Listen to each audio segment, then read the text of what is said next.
Steve? Ready. Okay, great. Good evening. Thank you for joining us. It's Tuesday, March 15th, 2022. This is a regular meeting of the Board of Education. The time is now 7:05, and we're going to start the meeting, call the meeting to order. I ask everyone to please stand for the Pledge of Allegiance.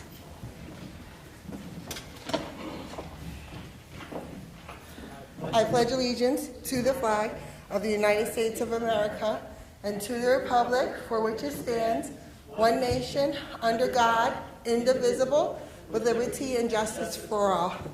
Thank you all so much. Next item on our agenda is an anticipated adjournment to exec session, but first, I want to let everyone at home, the community, know that we have moved forward with our student ex officio member of the Board of Education. We do have a senior student that will be joining our next board meeting. Her name is Ann Panus. She's a current 12th grader at Woodlands Middle High School, so you will see her next week. Hopefully her seat will be right over there, and she will introduce herself. She'll be on our agenda, and you will meet her, okay? So I want to let everyone know that. And then I'm going to ask for a motion from the Board of Ed to move into executive session, please. I move that we adjourn to executive session to discuss the employment history of particular persons being considered for board action this evening. Second. It's been properly moved in second. Any discussion? Hearing none. All those in favor? Aye. Any opposed? Any abstentions?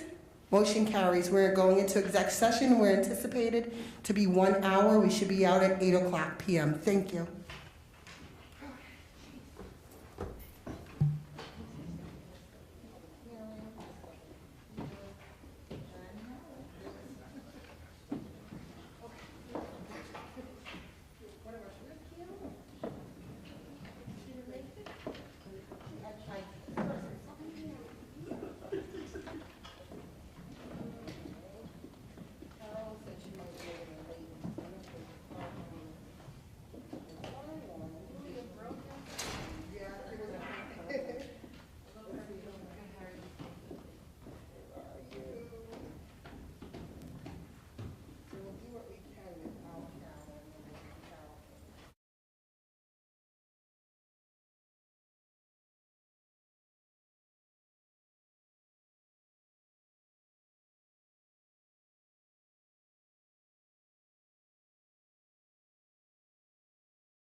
You're live. All righty, we're just waiting for Dr. I.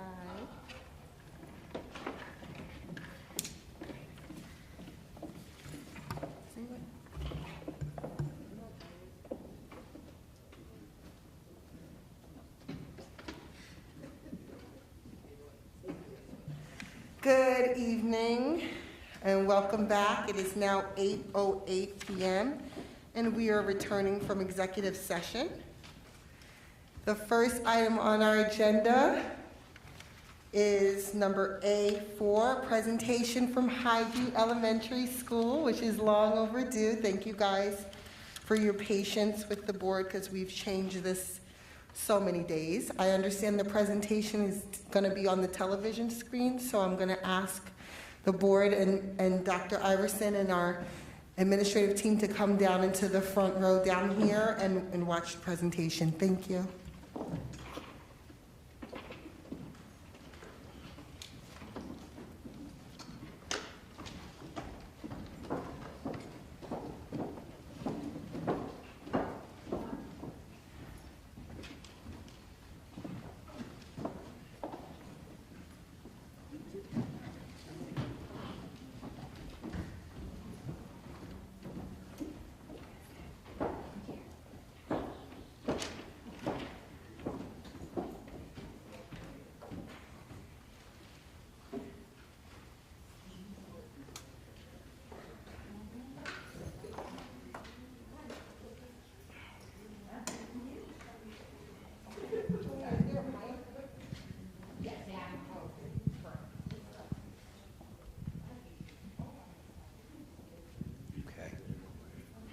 Testing. Okay. Good evening. Thank you for having us on this December evening. Oh, wait, March.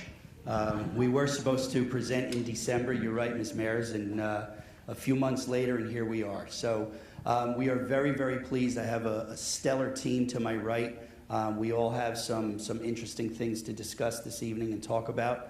We'll answer questions at the end, and we hope you enjoy. So thank you, Luke, for being our guide tonight, and anytime you want to switch to the next slide, that would be great. So to tell a little bit about ourselves, I'm going to do the introductions. That is all of us.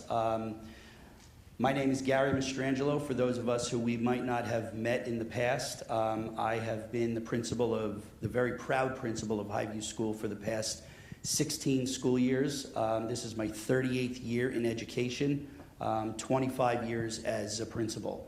And then we have Ms. Laura Martin across from me there, who is teaching second grade, and she will present after me. And then Erin McGlynn is third grade teacher. She'll present after Laura. And then Ms. Shatrice Rossi is also a third grade teacher. She will present after Erin. And then Melissa Dupree and Hennessy Ramos, our school psychologist and school social worker, they will almost finish it up when they talk about SEL, and then I'm going to pick it up and then talk a little bit about data. So that's us. What have we planned for this year? A lot. The overview you see there, I'm not going to read them all. It's basically what we do on a daily basis at Highview. We have morning shout-outs during our morning announcements. What are shout-outs? If any of us in the building see someone doing something awesome, we acknowledge that the next morning during the announcements, and it will be something like this, right after the pledge to the flag and the announcements of birthdays and the exercises and everything else that we do. We will say, for example, and we want to wish a very happy birthday to David Warner, whose birthday is today. Congratulations, David. Have a super, super birthday, or something to that effect. And now everybody in the building knows it's David's birthday, and then. And that's actually something we do have to ask the kids not to do, because they'll ask us how old we are and say, none of your business.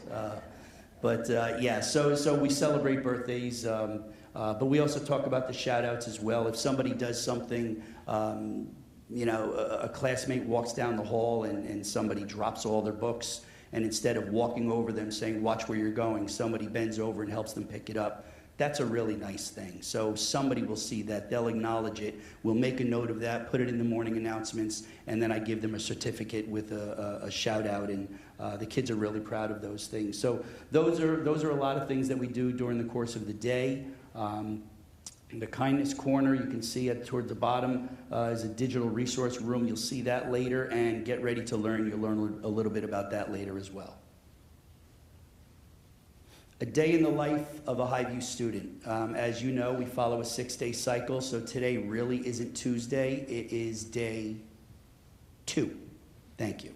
But what will happen in a day of a student is part of their reading every day is Foundations, ELA, guided reading, and TWR. Remember, TWR is the writing revolution. You will see that it's everywhere. It's in science, it's in social studies. We have our specials, art, library, Mandarin, music, and PE. Just yesterday, we started going back to those places. The kids have been in the gym all year long, but Mandarin, library, music, and art were on a cart. So the kids really didn't go anywhere, but now they do. And if we think about it, it's been 2 years. We're only a 2-year school, and our 3rd graders, even though they've been in Highview for 2 years, they were never in the art room. They were never in the music room. So some of the teachers were laughing today, and they actually said, you know what? I was walking in front of the kids like they knew where they were going, and one of them said, where are you going? So I just stopped it. We're going to the art room, so because they had never been there before. And then we still have a win period, what I need. I struggle in reading, so during the win period, I'm going to meet with my teacher, and I'm going to get either one-on-one or two-on-one support for reading. Whereas my friend who sits next to me, he's fine with reading, but he struggles a little bit in math. He will get the math instruction, so it's a what I need period. And then, of course, lunch and recess is at the bottom, but they have it in the middle of the day. Most of these are me. How do I communicate with the community? Number one, morning drop-off. I'm outside every single morning from 8:30 until sometimes 9 o'clock as the parents are dropping their kids off. We have others, our security staff is there getting the kids off the buses, but I'm on the other side of the fence, literally, accepting the kids out of the cars. We're better than the Postal Service because they've been delayed lately. We're out there in all kinds of weather with winter coats if we have to, and gloves and hats and umbrellas during the rain and the snow, but we're out there every day. You can email me at any time. We have a mantra in the building. Our staff knows that no one should wait beyond 24 hours to hear back. So if you were to email your child's teacher at 7 o'clock in the morning or 9 o'clock in the morning, once the school day starts, the teachers may have already had their preparation period. They might not see that email until the end of the day, but guaranteed you're going to hear from them before 9 o'clock the next day. So you can email, you can call. I do provide the weekly update every week on Fridays. If there's something extra going on, I might send a reminder out on a Monday or a Tuesday, but every single Friday there will be an update from me. We have monthly parent coffees for this month, and everybody who attends them knows that it's the last Thursday of every month, except for this month, because the last Thursday of this month is the potential for state testing. And even though it might be around the makeup time, on the district calendar, it's the week before. So the parent coffee for Highview is actually the 25th, not the 31st. The Remind app is by the teachers. I do not use Remind because I can hear from you any other way. And then we just finished up parent-teacher conferences. Those are in the fall and the spring, but as everyone knows, those are not the only 2 times that you can reach out to the teachers. You can do that anytime, and they're there for you as well. So SEL in 2nd grade. SEL is social emotional learning. That's going to be our focus for this evening. Everyone here to my right, some of the amazing staff at Highview. I'm so proud to have them here with me tonight. And our first one up is Miss Laura Martin, who is a 2nd grade teacher, and she's going to talk a little bit about SEL in the 2nd grade. Good evening, everybody. How are you? I'm Laura Martin. I've worked for the district for about 7 years now. I've been in 2nd grade. Before that, I was in Mount Vernon, White Plains for a few years. So I'm very excited to be here. So SEL in 2nd grade looks a little bit like this. We have a list of bullet points here of some of the programs we use to facilitate SEL. We use Golden Noodle throughout the day for brain breaks, which was especially useful when we were all stuck in our seats and in our little cubicles, which Mr. M touched on before briefly. We recently started this week, we took cubicles down. The kids are able to move a little bit around the school more, so we'll be using less of Golden Noodle, but this was super, super helpful when we were all stuck in, the pandemic phase of COVID. We use yoga-like brain breaks, which are also through Golden Noodle on various websites. We use strategies to encourage positive self-talk and self-confidence. Choice boards, which focus on SEL activities that are available to the students throughout the day on Google Classroom or other websites. And each choice board also includes child-friendly videos with questions and follow-ups and different activities that can kind of calm them and really help them reflect back on their day.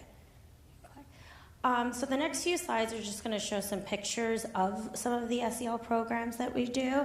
Up on the left corner, you see Ms. Forrest's class, who is doing some yoga in their classroom. In the middle, you'll see a sample of what one of the choice boards look like. The students can then click on each square or rectangle area that will bring them to a different link, which would either be an interactive website, which would be a video.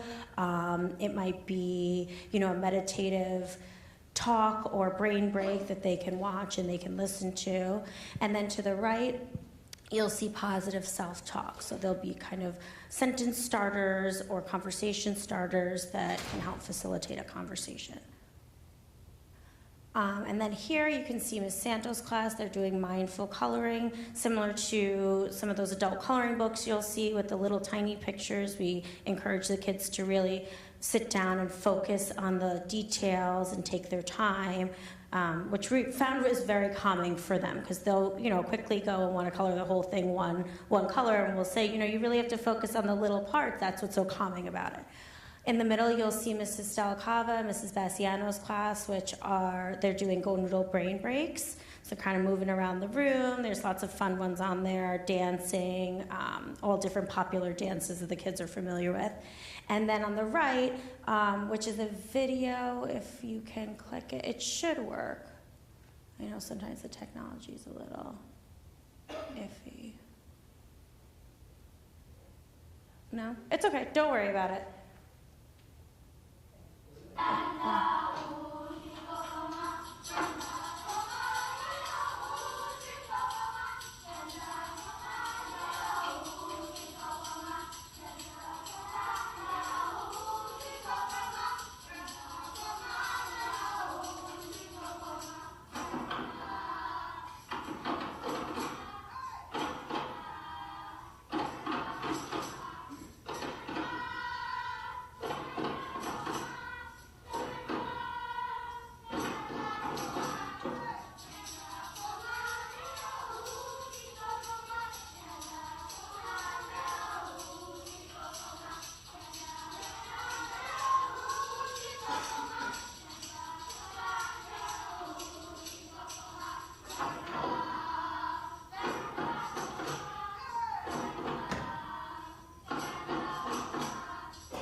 Yeah, the kids were really proud of that. It was a very cute activity. Miss Harris facilitated, our music teacher facilitated this activity around the holidays, which would have been a little bit more relevant if we had done the presentation in December. But it was caroling, so she had each class learn a song, and then they would travel around the school on a set schedule and visit different classes in the hallway, of course, because we were still trying to maintain our social distance, but and carol to each class, which was really fun. The kids really took ownership over that and felt like they were performing, and it was really fun to watch. And I believe, oh yes, we have one more. So Ms. Dupree, who you'll hear from, and Ms. Ramos, you'll hear from in a little bit, they came into our classroom actually, and they did a great story about kindness and about saying kind things to your peers and to others, and how that really makes somebody feel, and how someone's kind words really resonate with you.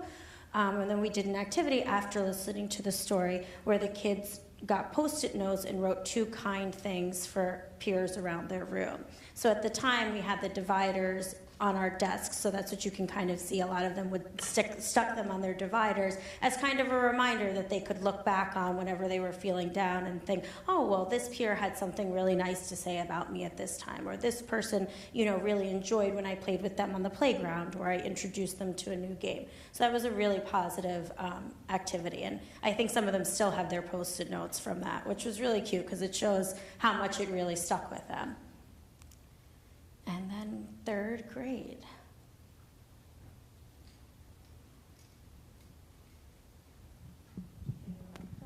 Hi, thank you for having us.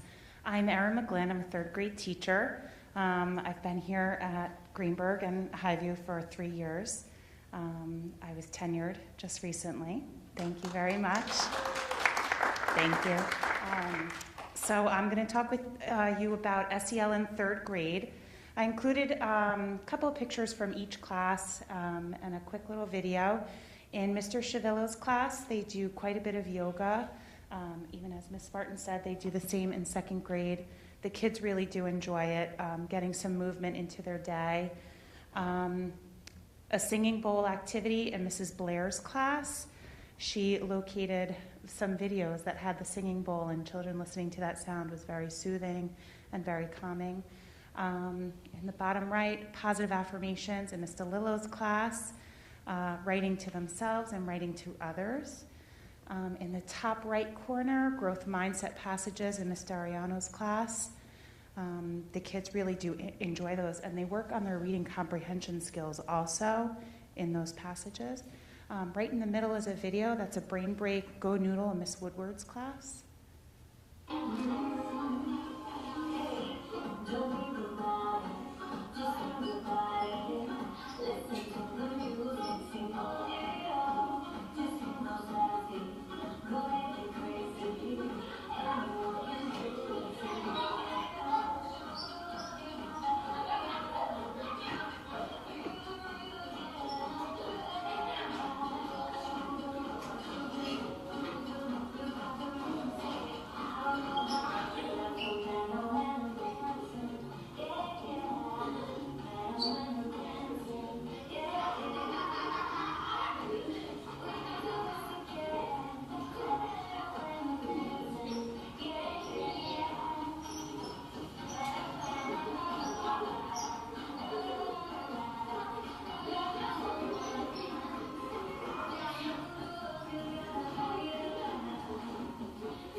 As you can hear from their giggles, they're so happy to get up and dance and move around, get some of that energy out, helps them refocus on the work.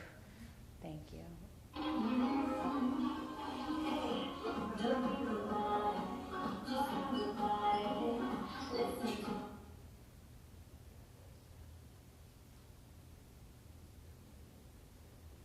Oh, can you hop back one more? Sorry about that.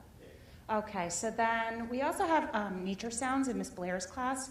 She had the sound bowl, and she also uses nature sounds, which is very calming for her students. Ms. DeLillo uses bucket fillers. I'll show you more of those on the next slide. The children get to send each other a little note. A bucket filler is telling someone, thank you for being kind, thank you for helping me, thank you for being my friend. You want to fill another person's bucket. And when you do that, you're also filling your own. In Mr. Chavillo's class, they draw about their feelings. Drawing is very calming and very soothing for the kids. And then mindfulness journals in Ms. Dariano's class. They get to write down their own thoughts and how their day went and the great things that are going on. And then this is what SEL looks like in my classroom. I do a little bit of yoga. You'll see on the left side, Good Morning Yoga. There's a couple of videos on Hoopla, which is great. I get through the Westchester Library System. You can get free downloads. That's a wonderful video. I do something called the Book of Positives. It starts out that I pick the first child who's being citizen of the day. I catch them being good. I tell them what they did that was so wonderful. And the next day, that child chooses another child. So then it's out of my hands, and they try to catch each other being good. They take so much pride in creating their own slot. Well, we use slides now instead of sharing a book. Normally, a child would take the book home with them. They create a slide, and we project it on the screen, and they're very happy to show their classmates. I also do bucket fillers. You'll see right there in the middle. I made it digital just so it was easier for the kids to send each other bucket fillers. They also have a feelings library choice board. They really do enjoy that. It gives them a chance to just sit and listen to a read aloud quietly. We've also done the activity I wish my teacher knew. We've done it a few years now, yes. And we spoke about that with you at the orientation at the beginning of the year. The children really like that. They're given the opportunity to open up to their teacher and let them know how they're feeling, if there's anything bothering them, anything in particular that we should know. And also the growth mindset passages that we saw before. My class enjoys those. They are comprehension passages. They're working on reading comprehension while also learning about growth mindset. And then these were 2 whole school projects that we started at Highview. That's our garden, Grown with Love. My class last year really took so much pride in it, taking care of living things. I got great feedback from parents. Their children learned how to plant and grow and take care of these plants and just see how beautiful nature is. And we also made a kindness rock garden. And these are whole school activities. Children got an opportunity to paint a rock, something inspirational, something that they liked.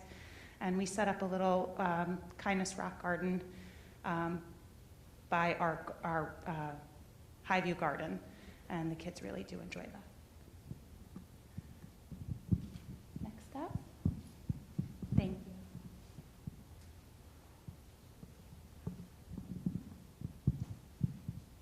Good evening, everyone. My name is Shatrice Rossi. It's my first year here at Highview, and I do Get Ready to Learn in my classroom. It is used all over the USA and Europe, and it's more than a yoga-like program. It has mindfulness. It is a behavior intervention program because we use it not only every day, we use it after we have recess and lunch. We also use it as a way of recentering, refocusing, and shifting our concentration when there's problematic behavior. And it actually works. It has worked really well throughout the year in my classroom and I guess all over.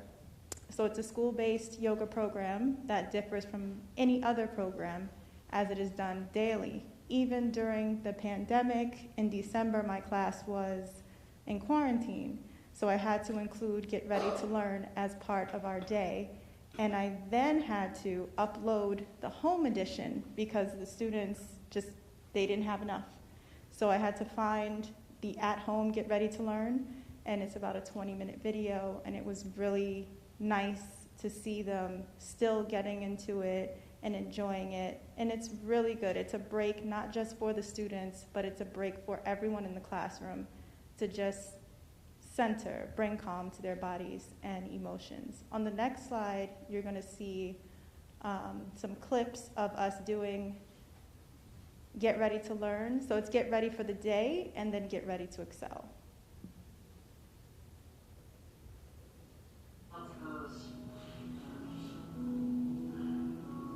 Let's come up into downward facing dog. This will really get our energy going. Wake up our brains. Try to bring your heels down.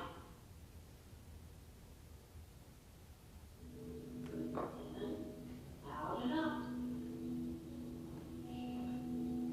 Out. And fold down to the floor. And on the next slide, so those two are clips of the standing, the floor. The next one, those are pictures of the seated routine. So they have a floor routine and they have a seated routine.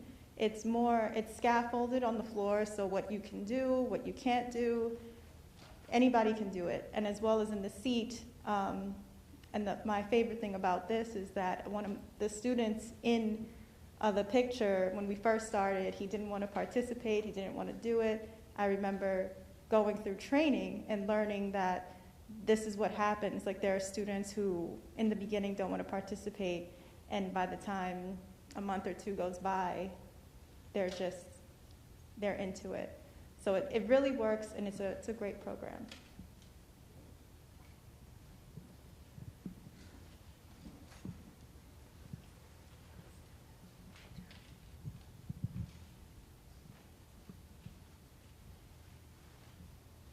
Hi, everyone.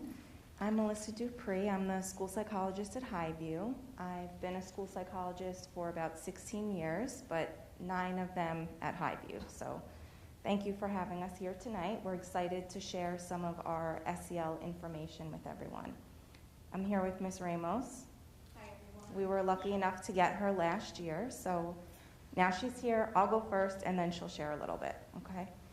So we try to incorporate SEL into everything that we do at Highview, not just isolated to our offices, but within the classrooms. We'll go in, we'll do presentations, depending on what maybe the need is in that room. So sometimes it's about friendship, sometimes it's social decision making, it could be about kindness, building self-esteem, coping strategies, conflict resolution. We have student-led discussions, so again, sometimes we bring a bucket with us, and a lot of the students will write down what they want to talk about so that it's geared toward what their needs are.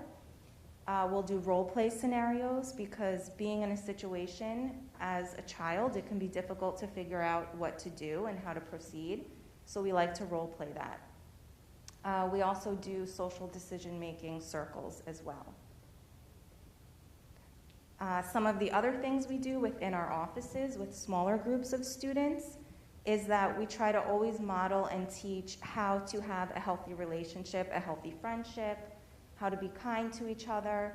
We're always trying to build a more positive school culture and climate. And so in order to do that, we really encourage self-reflection, which helps our students understand their role in different situations and adds a little accountability so that they can understand not just the role that their friend played, but the role that they played as well. We're always working on building empathy. We always use heart language, I guess you can call it. So we'll say, you want to surround yourself with people that make your heart feel happy. You want to feel good about yourself when you're with your friends. You don't want a friend that's always making your heart feel sad. So that's the kind of how we try to explain it. Surround yourself with people that make you feel good, make your heart feel happy. Oftentimes we'll say, when you're with this person, is your heart smiling? And that's kind of like the language that we like to use. And then, of course, we're always following up with students that we work with or students that maybe come to us about a situation, and make sure that they're really feeling empowered and that they feel like they have options if a conflict was to arise again. This is an example of our virtual calming corner. So with the quarantine, we all became a little more tech savvy. I know I did. So this is me and Miss Ramos. And everything in there has a link that the children can click on. So even when they were in quarantine. So there's meditation, there's yoga, there's deep breathing, there's books about different calming strategies. So lots of different options there. And this is shared with all staff in our Google Classroom. It's called the Kindness Corner. There's a sample of that in here as well.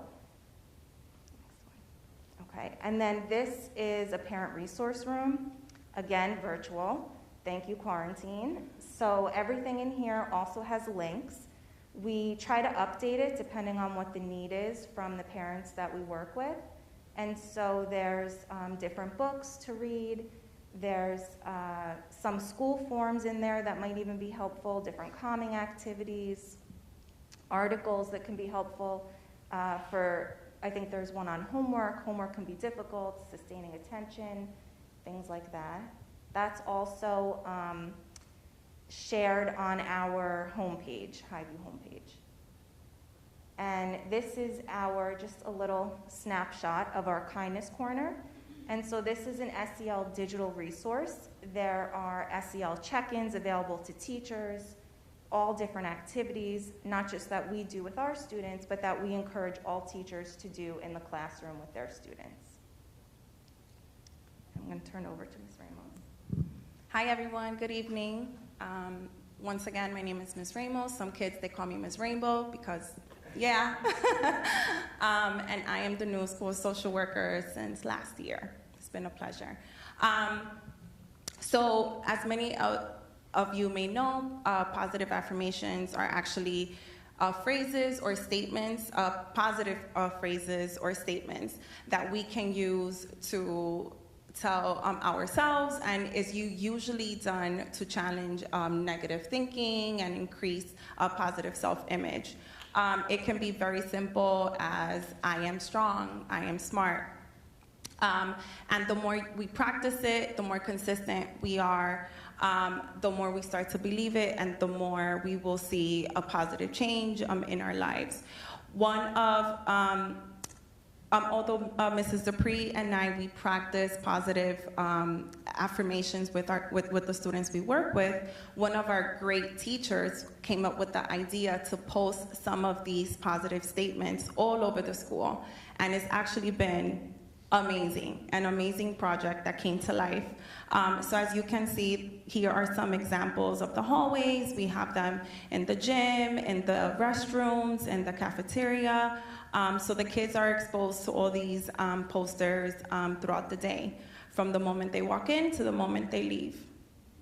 You can go to the next slide. So here are some more examples of some positive affirmations that are posted everywhere. Again, they can be as short as, I am strong, I can do hard things.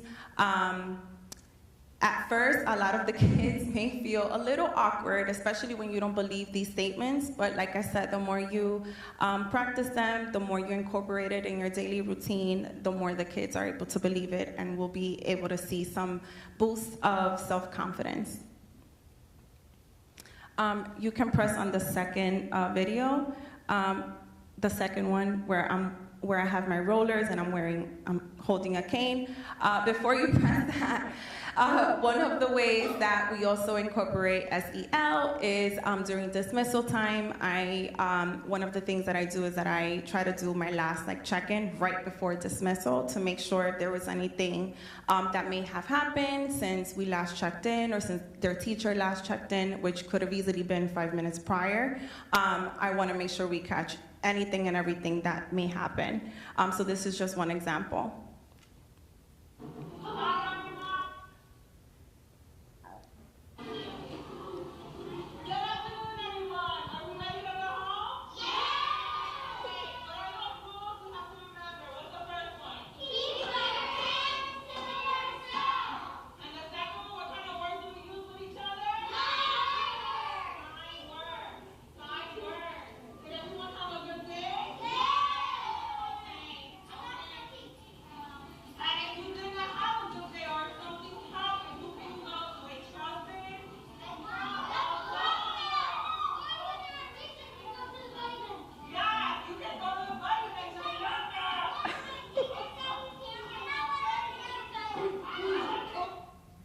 So as you can see, even at 3:50, I have lots of energy, but the kids, they love it, and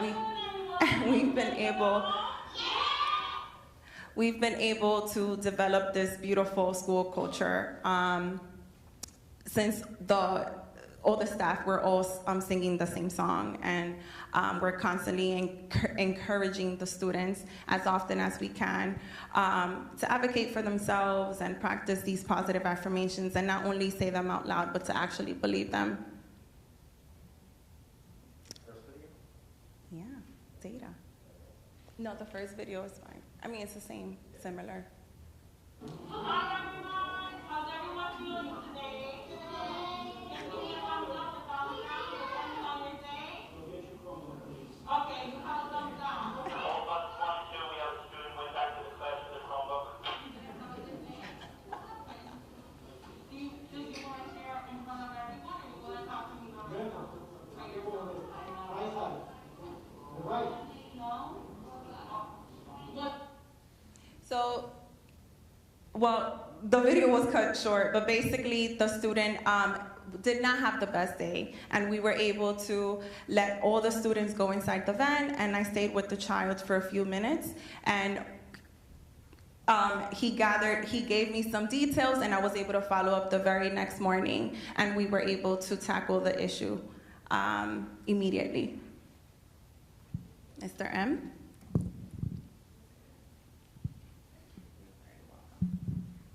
So my heart is smiling from all of those presentations. They all did an excellent job. What Ms. Ramos failed to mention when she said, please press the video where I have a cane and I'm wearing a robe, that was the 100th day of school, and she was pretending that she was 100 years old. She didn't say that part, but she doesn't really come to school that way every day. just on the 100th day. So we're going to talk a little bit about our data. I promised myself I wasn't going to wear my glasses, so I made some cheat sheets, and I think I might use those because I can't really see that very well, which is just because of my eyes. But as you can see, the green, if you can see the first bar, green, yellow, red. Well, there's two greens. There's a green with lines through it, and there's red here with lines through it. So those all signify something, as you can see the codes up here, the keys. The red with the lines through it means that our students are 3 grades or more below grade level. The red, 2 grades below. The yellow, below grade level. The green, early on grade level. So we're where March. Let's say we're 2nd grade, as in March, we're sort of in the later end of the year. If someone was in the green, they're probably September, October, November of 2nd grade. And then the green with the lines through it means they're either on grade level or above. So here's our grade 2, grade 3. Window 1 was the beginning of the year assessment. We know it in the building as BOE. And the most recent was the middle of the year assessment, which is MOI. And at the end of the year, it's end of year, so we EOY. But in the first assessment that the kids took for iReady you can see that there were 0% students 3 grades or more below. There were 26 2 grades, but in the middle of the year, only 17. So this is how you read it. 50% of our kids were below grade level in the beginning of the year, only 30% in the second part of the year. 1227, 1126. So you can see the numbers increased where they needed to in the middle of the year. I can only imagine that by the end of the year, these numbers are going to be even larger where they need to be. And then this is the 3rd grade. We had 7% of our kids, out of 122 of them, or 117 tested, 7% of them were 3 grades or more below grade level. Now there's only 2. We went from 20% to 10, and as you can see again, the numbers, we had 19% on or above grade level in the beginning of the year. We're now up to 35. So the growth is definitely there. And then in math, same thing. I'm not going to go through everything again, but you can see the numbers where they need to be. If you look here, beginning of the year, there were 2% of our 3rd graders were on or above grade level, and now there's 8%. And here in 2nd grade, there were 3, now there's 11. So if you just want to take a look at those numbers for a minute. This one I like. We had 34% of our students, of 114 of them, 34% were 2 grades below, and now there's only 15. So you can see the growth in all of those areas. And then our TWR comparison, same thing, beginning of the year, middle of the year, end of the year. So far we've taken 2. Took me a minute to try to really understand how this one goes. The average scale score in the beginning of the year for 2nd grade, the kids only got a 52. but the one they just took just a couple of weeks ago, a 76. So what happened? 78 of our students were in the beginning range, and now there are only 24. And you can see the growth as we go across. There were no proficient students in the beginning of the year. Now there's 27. So that's pretty significant. And then in the third grade, same thing. Beyond proficient is skilled. We right now don't have them in second grade, but in third grade, not only do we have 41 students who are proficient, we have 5 students who are skilled. So keep in mind, TWR, we've had this framework for about 3 years, I want to say, maybe 4. So these are our third graders. They've been doing they've been using this framework since kindergarten. So maybe the fact that they've been doing this for 4 years, that's why the numbers are a little more significant in third grade than they are in second. But that is a look at our data. And I want to thank you all for listening to all of us. And then there's one more slide, actually, if there are any questions. So thank you. Well, I know that. That's why I put the any questions in there. So. You need the microphone, yes. Thank you so much, Mr. Mastrangelo, and all of your staff. Are there any board members with questions? Mr. Warner? I was really happy to see all of the SEL that you have embedded into the daily lives of our kids. Okay, I was thinking that we were going to have to go out and buy a program, and if the other schools are implementing like this, I think we're right on the money. So I wanted to say that up front. My question is, how did you develop all of this stuff? How did we develop all of this stuff? Excellent question. I think it comes from research. I think it comes from just looking at what is available in other districts, what's available around the country. And I do want to say that I am so proud to have such an amazing PPS staff in our social worker and our psychologist. They do everything. And they are the ones, Ms. Dupree and Ms. Ramos are the ones who sort of put this entire thing together and put it in motion. Those choice boards that you saw, the parent resource room, the student resources, that all came from the brainchild of the two staff sitting off to my right. They've done an amazing job. Teachers, whenever they have questions, they go to the source and the resources, and Mrs. Dupree and Ms. Ramos provide them with other activities that they can do. But also the teachers do as well. We have 2 teachers here who can probably talk more to it, but again, just doing the research on what works and what makes kids feel good, and the way we use the phrases of happy heart and things like that. It's just I've been in a number of sessions with Ms. Ramos where we're talking to students one at a time to get to the bottom of a situation. And it's masterful to watch and listen when the social worker can ask questions in such a way and get students to open up and provide information that you never thought you would hear from the kids. And we are able to resolve things within a couple of hours. Whereas maybe in years past it might have taken a longer, I don't like to use the word investigation, but a longer deeper dive into what's going on. And we've handled a few situations over the last couple of weeks that took an hour to an hour and a half, and they were over. This includes closure with a conversation with the parents and bringing the kids together. And it's what we do. There is a culture at Highview that is, you feel it when you walk into the building. There's love in the air, and there's just nurturing, and the kids know they're in a really good place, and they know they can talk to anybody. And I think the SEL that is provided throughout the day from anybody, it doesn't just come from one person. You don't open up the book and look at page 5. It's just what's embedded in what we do, and I think that's why it works so well. You're welcome. Thank you. Yeah, I too loved seeing all of the energy from the kids. That definitely warms our hearts, and we certainly appreciate it. In terms of like the assessment data, in the beginning, in terms of proficiency, do we feel like that was COVID related? How do we? Why was some of that low from the beginning? And then just in terms of moving forward, I love seeing the type of jump.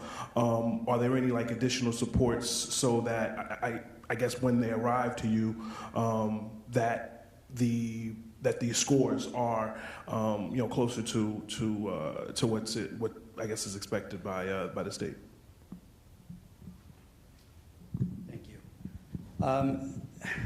We do have other staff involved. We have interventionists in the building. We have one math teacher for 2nd and 3rd grade who helps our struggling math students. We have a 2nd grade reading teacher for academic support, and we have a 3rd grade reading teacher for academic support.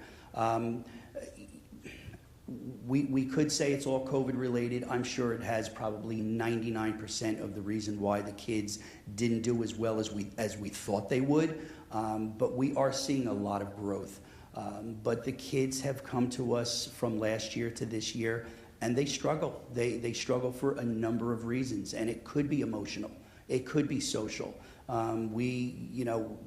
Getting off the data tangent for a moment, we had a number of issues in the beginning of the year because kids really didn't know how to play together on the playground. There was, they didn't know personal space.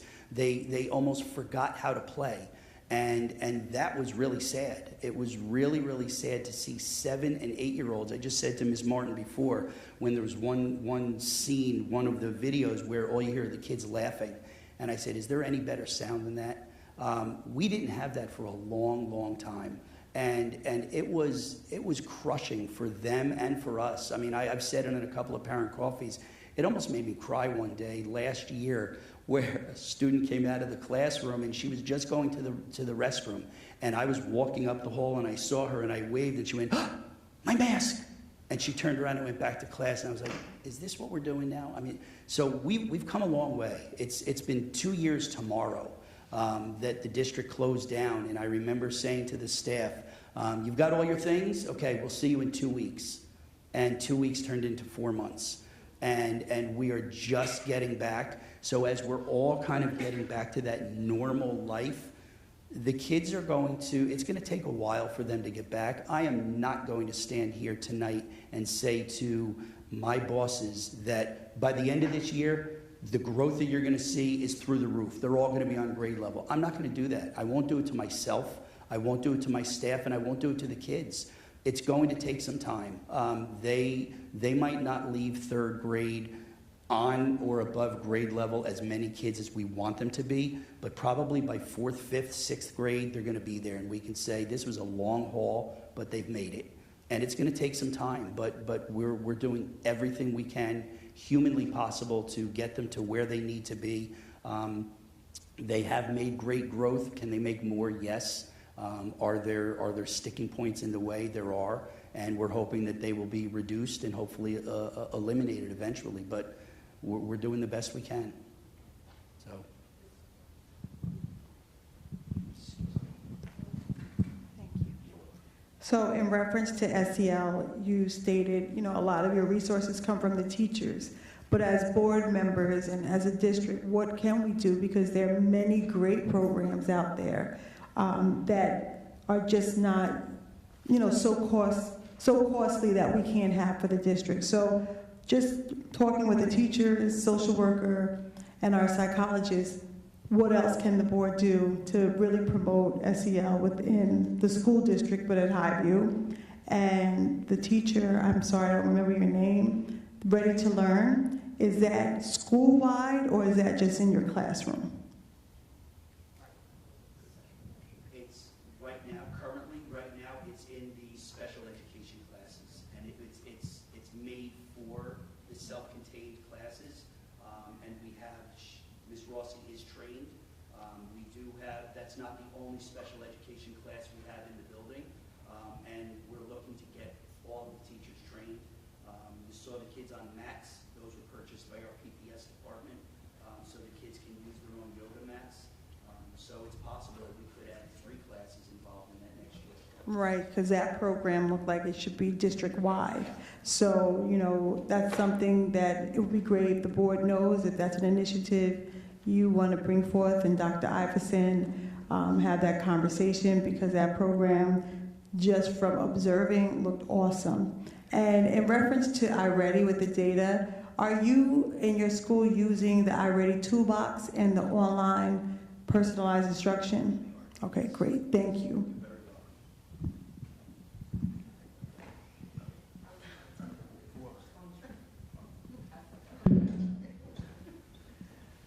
Trustee Dragic, Pineda, anything? Yes, no? Okay. Okay, so I just had a couple of things.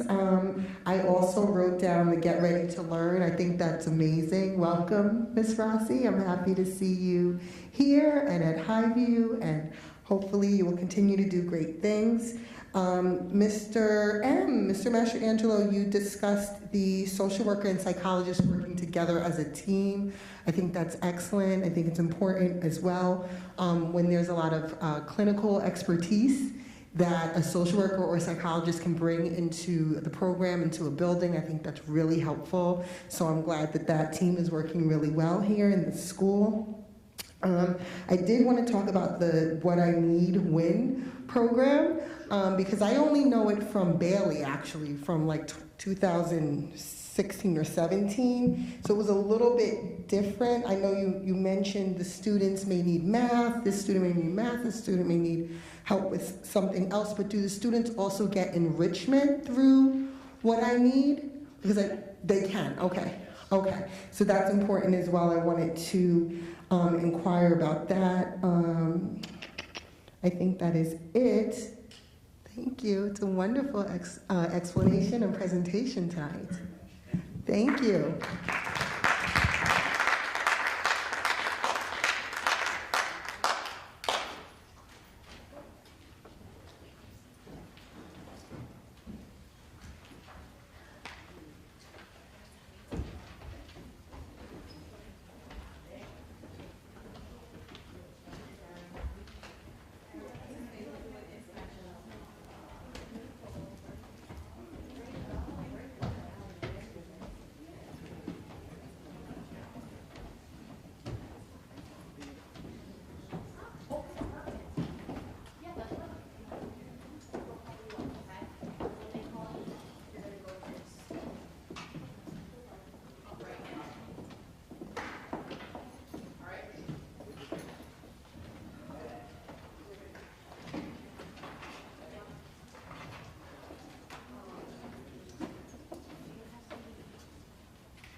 Okay, next we have an introduction of our new hires.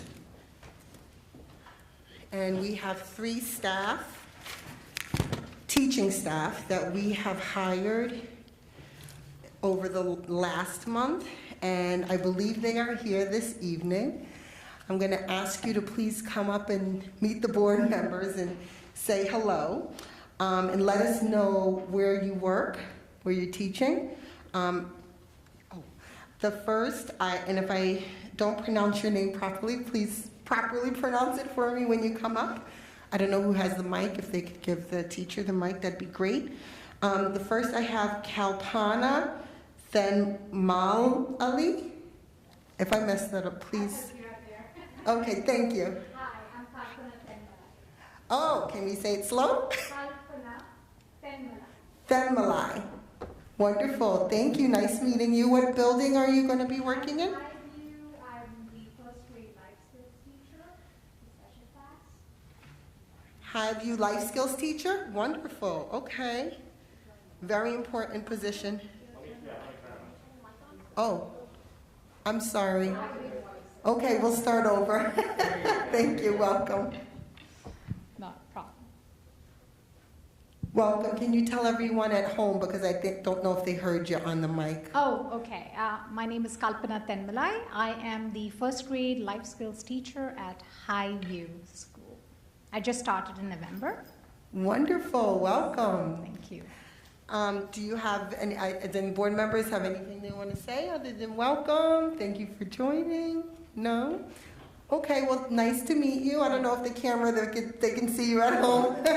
They can say hello. How large is your class? One of our first grade teachers. Sorry. How large is your class? Oh, I have 6 students. Yeah, four boys and 2 girls. 3 of them are nonverbal, and extremely in different levels. Totally. Like I have students who are ages 6 to 8, but functioning at very, very different levels. Thank you. Yeah. So you're doing some of the most important work here in the district with our most special students. Yes, who are some. I heard you say some are nonverbal. Yes. So thank you very much for the work that you do. It's really my pleasure. I'm really having a good time. So. Yeah. Thank you. I'm Thanks happy to hear giving that. me the opportunity to, serve the district. Wonderful. Thank you. Appreciate it. Nice to meet you. Thank you for coming out tonight. Thank you. Next, we have Marshall Malik. Malik? Oh, not here? Oh, sorry about that. Okay. Next, we have Julia Mercado.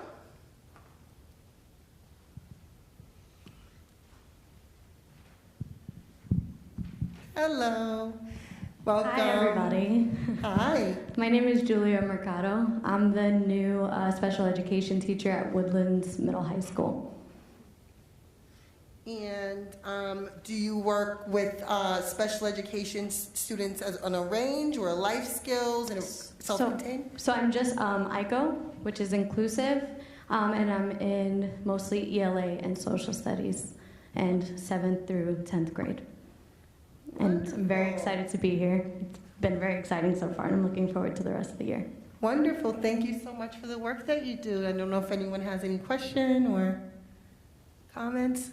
So thank you for coming out. Thank you all. Hello to the community. This is Ms. Mercado. Thank you. Thank you so much, and thank you for coming out this evening. Thank you. Okay. Next on our agenda is item A6, the budget presentation. Take it away, Ms. Raymond.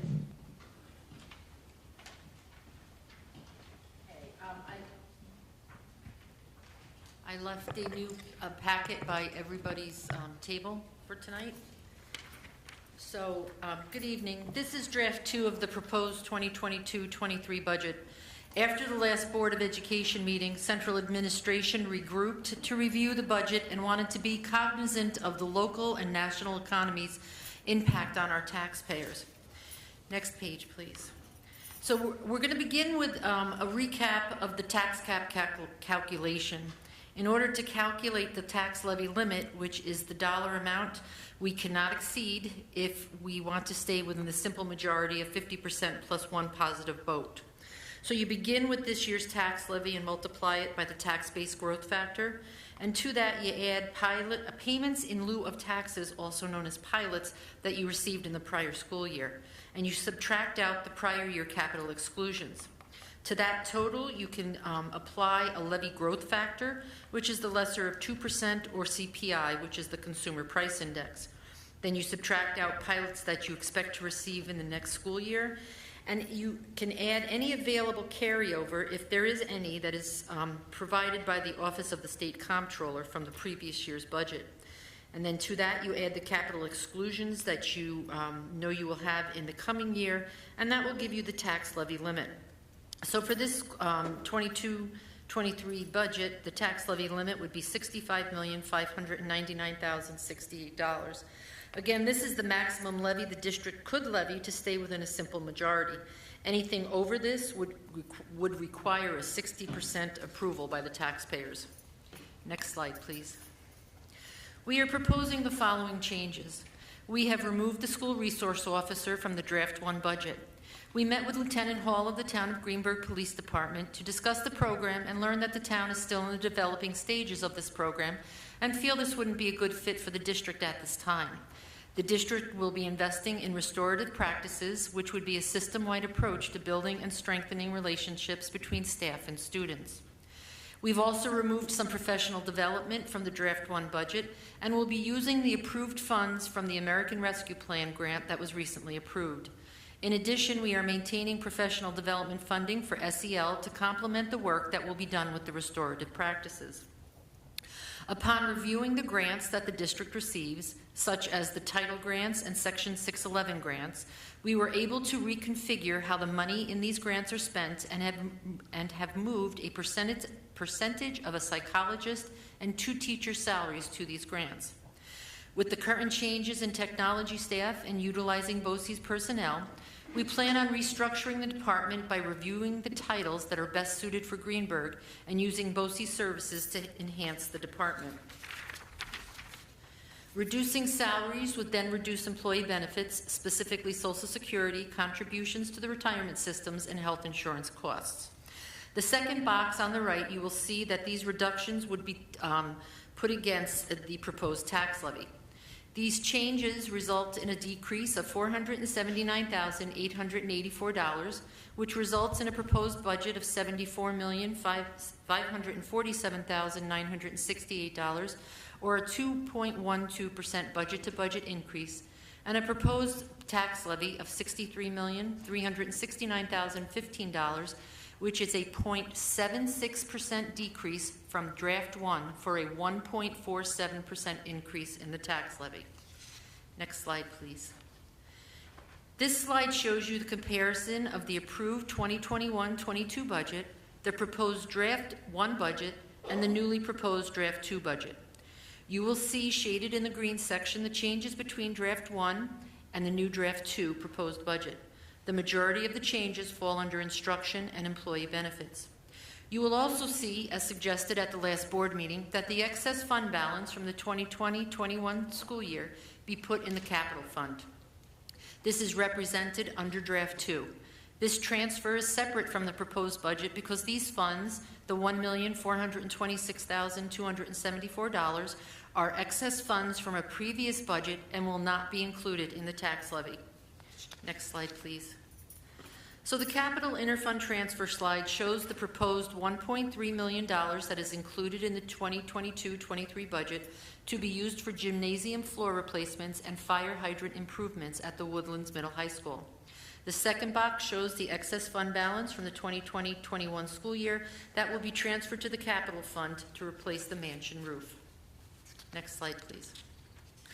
The revenue side shows the same column headings as the major expense slide, showing that the changes proposed to the budget in Draft 2 would reduce the tax levy to a 1.47% increase from tax levy to tax levy, which again is a 0.76% decrease from Draft 1.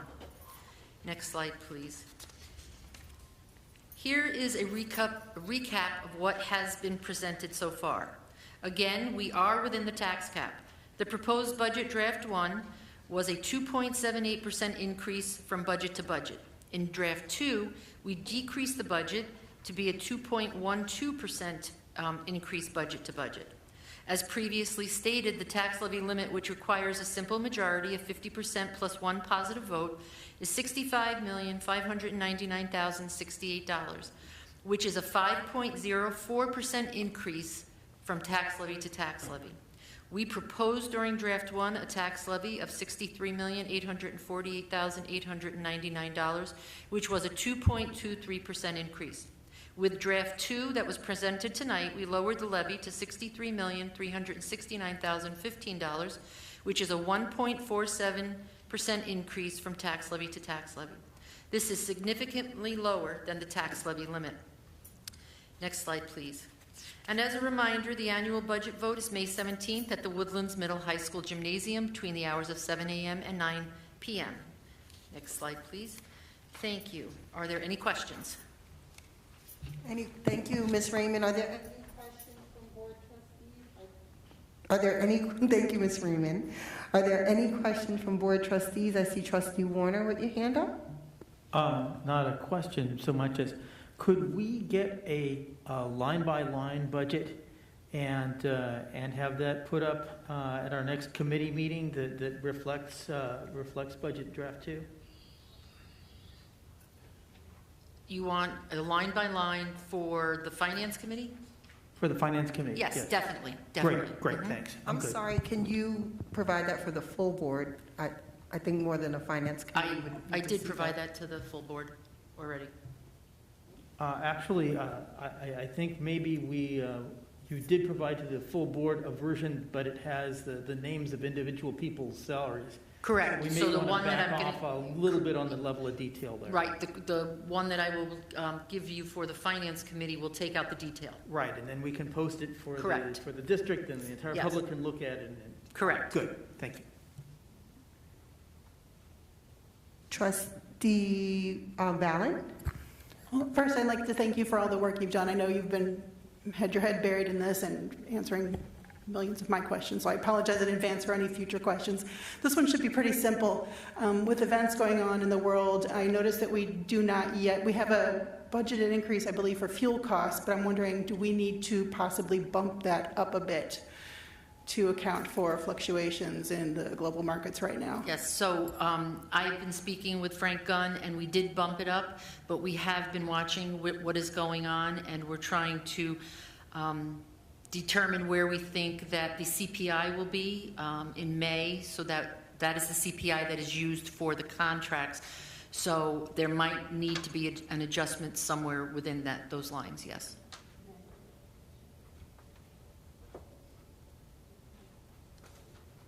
Yes, President Mears?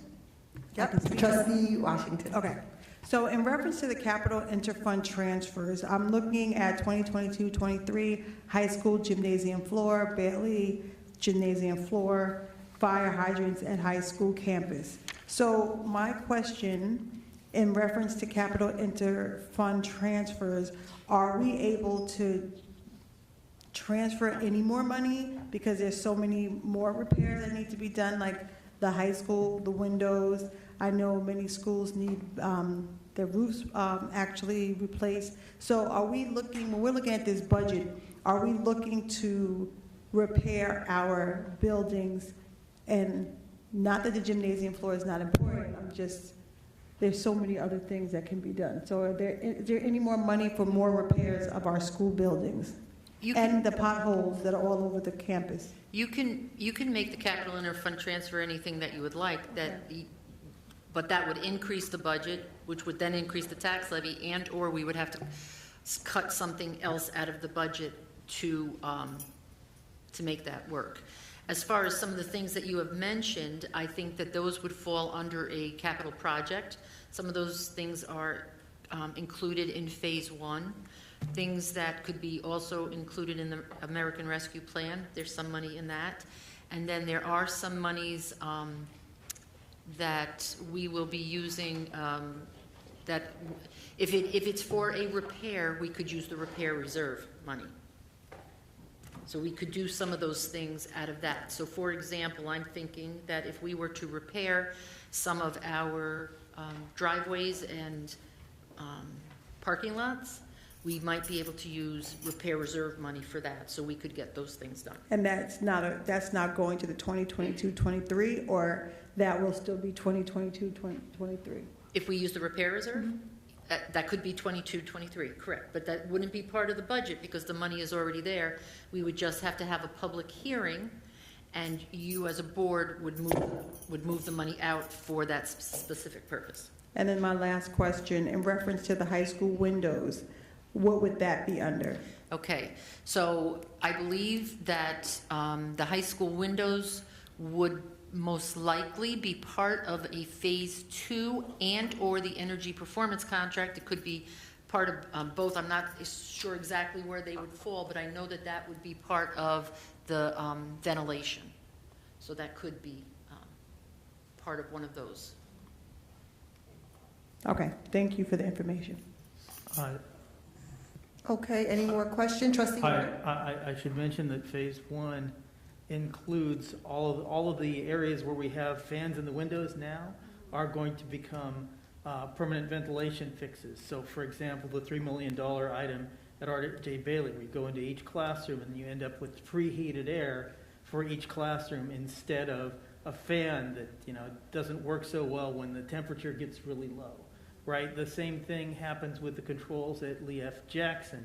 The problem we had with a coil freezing up was because we have everything wide open to increase ventilation. And so if we can get the louvers to work automatically, then things will be better there too. The ECP, fans in the windows thing, again, gets taken care of. There's a portion of the Highview roof that gets taken care of. There are, I believe, a few things in Woodlands that still need to be taken care of. So all that is in phase one. That's in the hopper. That is, the NYSED is supposed to approve it, and we're supposed to go to work and do construction this summer on those things. So it's not just this. Thank you. And I guess when I'm talking about the windows at the high school, you know, for years upon years, it's been a problem with drafts and just, you know, so when I'm thinking about not just the ventilation because of COVID, right, but just the fact that they have not been repaired for countless years. So is that part of phase one, or is that something we need to budget for? If it's ventilation, if it's in the ventilation area, then we probably have taken care of it. If it's the next priority back behind all this is the roofs and the exterior walls. So if the roof is getting old, we've got that on the list. The windows in the cafeteria, for example, we wanted double pane windows there. The question is whether or not that's included. I have to go back and check that. Okay. Thank you. Any more trustees with questions? Trustee Valen? I'm not sure when or where to ask this. I know we have a Finance and Facilities Committee meeting next week, the 20-something, I believe. 24th. 24th. And I anticipate at that time we'll also take a look at the budget and begin discussing whether or not we want to do a proposition to fund the newly created capital reserve account. Is that on that agenda?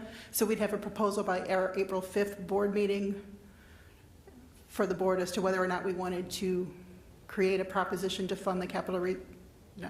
Correct. No, you don't need a proposition. You already did it.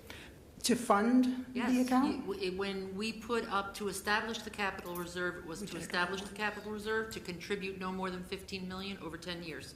The question is, how then do we populate the Okay. repair reserve? All right, so then what happens is, let's say, you know how at year end, if we had excess fund balance, we did a proposition that would say you could put up to $3 million of excess fund balance in the repair reserve.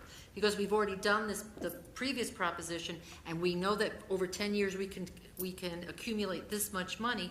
If there's excess fund balance over the 4%, then it would go by resolution, and you would stick it in the capital reserve. So we need to have that. Well, do we need that proposition on the vote in May? No, you already had it. To do the excess funds from the general? No, because I'll double check with Laura, but I'm pretty sure you don't, because the proposition when we established it said how much you could put in over 10 years. Okay. So if we only had $100,000 at the end of this year, you could do a resolution and move the $100,000 in there. You just can't put more than $15 million in there. Okay, I remember it kind of covered a couple of the bases. I didn't know. I'm pretty sure it's already been done, because in previous districts that I've worked in, we did this very similar thing. Had the resolution passed, and then over that 10 years, when you had the money, you just moved it in there. Right, I recall the going to wording. I didn't know if we also needed a coming from proposition. I will double check. I will double check. I'll double check with our attorney. Before the committee meeting. Thank you. Okay, any more trustees with any inquiries, questions about the budget? I just have two things. You guys were talking about the driveways and parking lots, and you heard from me about potholes. Are potholes and repairs to our campus driveways and thoroughways a part of this budget, or is this something that's routine maintenance budgeting? How is that addressed? Well, Mr. Falcone does have money in for paving. I don't believe it's as much as the work that we want to see done. I would have to just talk to him about that and see where he could prioritize, and possibly once spring is finally here and the weather gets nicer and the plants open up, he could start costing it out and see what he has available in his budget, and we could start getting some things done this year. Okay, great, thank you. So my question I had about the budget, and forgive me if I don't fully understand it, so correct me if I'm making a misassumption. The reduction from draft 1 to draft 2, it seems like some things were in instruction. Is that accurate? Correct. 428,000? Correct. So, Funding sources. I'm sorry? Move to different funding sources. Right. So are we, so I know that our population hasn't necessarily gone up when it comes to students, but I do know that, for example, like ENL population, I did want to ask it of Highview, I forgot. I had it on here, but I didn't ask. Our ENL population has increased. Maybe this is for Macaluso instead of you, Ms. Raymond. But does that change anything with regard to our instruction, whether it be type of instruction or services of some sort, if we have more students that are not speaking English or have English as a new language?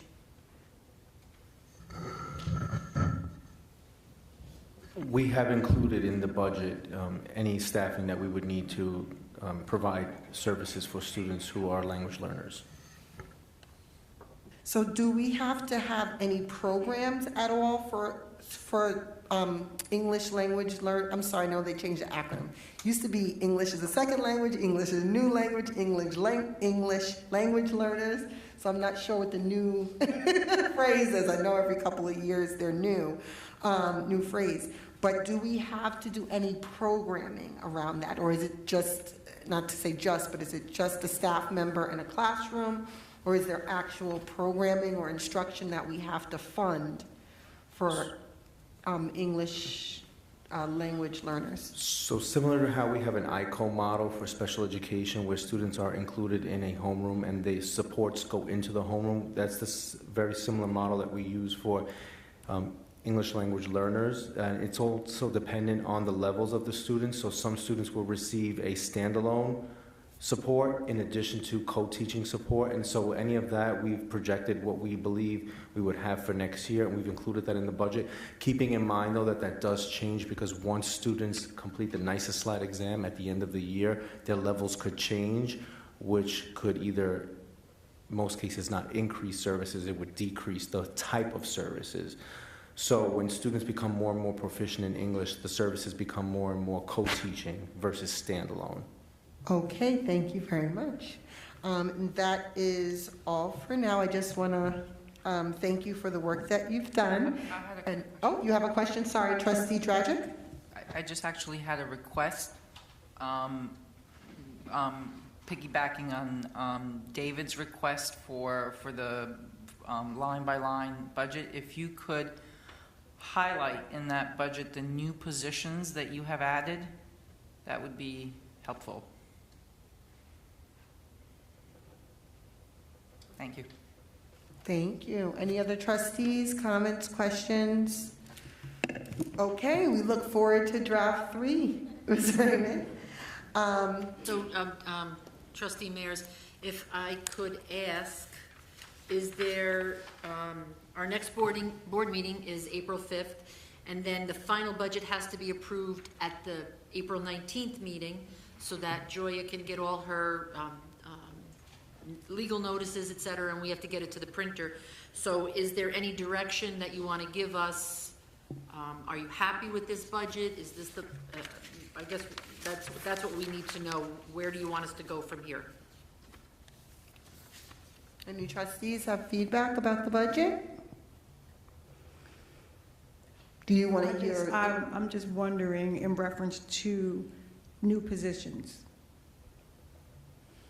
Right, so anything that's being added as a salary, like I understand the whole department shifting to BOCES, right? That was part of it.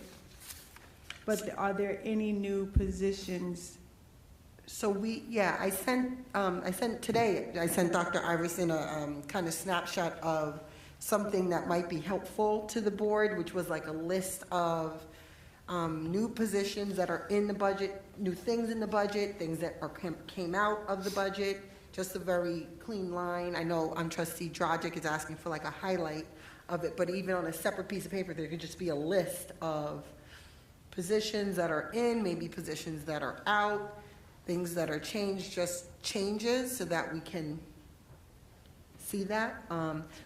The last draft, I did remember, and I know some trustees weren't physically here, but the draft had two new positions on there, which were math and literacy specialists. Coach. Excuse me, thank you. Coach positions. I don't know if you guys can explain some of that a little bit, talk about those budgeting.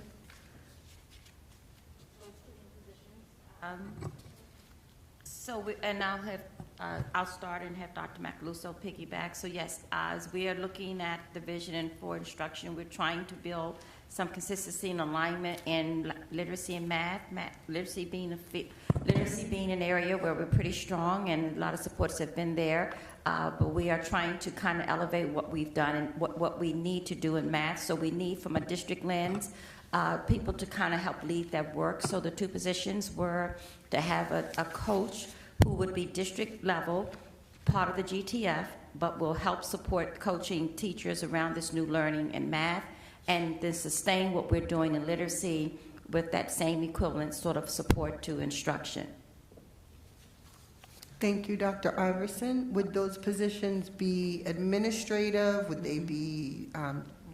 They are teaching positions, part of GTF, because they're supporting teachers, they're not evaluative. They don't do evaluations of teachers, the people in these positions. They actually will be using a coaching model to help improve the level of capacity of our staff to deliver that instruction in math that we're going to be focusing on. Where we are with math, we did share with the board our actual goal, where we're trying to increase by next June the level of math. We today, working with targeted leadership and our PLC leaders, we've begun now to think about in that math what that strategy will be that we will be looking at, whether it will be district-wide and or by grade, and it may be a combination of the two. But Dr. Macaluso's leadership will help us go through what that extra laser-like focus will be. And so the teachers these two people will be the leads to help our staff and their capacity to deliver that level of instruction in their various content in their area and grade levels. So that's the model. It's not evaluative, it's not administrative, so it's not part of the GAO. Okay, thank you. Any other questions? Yeah, I have a question. Do you want to add anything, Dr. Macaluso? Anything we did talk about that? No, Dr. Iverson, you've covered it all with the coaches. The only thing, since we're speaking of new positions, we did also request in the budget, and it maintained itself in the draft too, adding 2 resource teachers to the middle school, because we want to start looking at providing a lower restrictive environment for our students who are in the ICO setting. I didn't understand that. Can you say that again, please? So while we have no concerns with our least restrictive environment ratio in the district, we are pretty much on par with where we want to be. We still want to further reduce that. So when we look at special education services, we want students to be as closely following what the general education peers are doing. So that's what we call the least restrictive environment. And so taking a look at the ICO setting in the middle school and providing resource so that we can further have a lower restrictive environment. Resource is considered a lower restrictive environment than ICO because students would be in a general education classroom receiving supports from the special ed teacher. ICO is? Integrated co-teaching. So integrated co-teaching is a class that's about 50-50 ratio. It's half of the students have an IEP, half of them do not. And so what we would do is, with the resource teachers next year, we would look at reducing the number of special education students who are in an ICO class and perhaps put them in a general education class with supports from the resource teacher, which is a lower restrictive environment. Okay, thank you. I had a question. Sure. Yes. So regarding these 2 positions, the math and literacy coaches. I guess the question I had even at the last meeting was whether we don't have people in-house who could do the literacy coaching. I mean, I think that I agree with the math coach position we have. We don't have that, but I'm just wondering if there are experts in the district currently. I mean, I can think of a few, right, that might be able to do this, rather than creating a whole new position to the tune of, I can't remember what it was, like $160,000 plus. Do you want to address that? It will be posted, so okay. Internal applicants can apply. Okay. I'm sorry.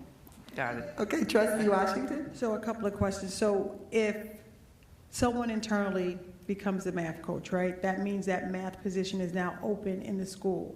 So that means we have to hire someone, right? So what is your timeline with the coach? Kind of like start the posting before, once the budget's approved, then you kind of start. Okay. Yes, and we hope to have that. Do you want to answer? So yes, once the budget's approved, we hope to get these people on board and begin that work over the summer, planning around what that math level professional development will be next year, and they will be very instrumental in leading a lot of that professional development to our teachers on superintendent conference days, the 3 days we have in our calendar. So once it's approved, we want to get right on it and start hiring and posting to get those people on board, hopefully by July 1, so that we can begin the work. I just have one more. I'm sorry, Trustee Pineda, I'm going to let you go. This budget, is this also for our summer school? Because I know we traditionally have summer school at Highview, and it's a lot of times for our special education population.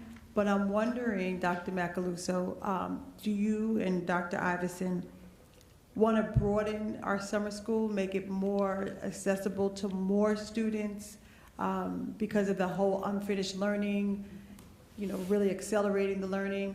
Do we want to take that summer school and add more to it? Is that something and if you do, can you explain it? And we have enough in the budget for it. Go ahead. So we did request funds in this budget for a summer program, and yes, it would include an expansion of that. So it would include both the ESY program, the extended school year program for students whose IEPs determine that they must be in school for full year, so to speak. And then we would also look at providing some additional support for students who we would like to have them continue the momentum that they've been experiencing over the school year. So, and we've also been having conversations about that this week, and in fact, hope to have the posting going out for the summer school principal by the end of this week so that we can start planning with that individual what it would look like. In regards to summer school, can I just put in a plug as a parent that sometimes the summer school schedule is a little bit difficult because it ends so early in the day, and then it's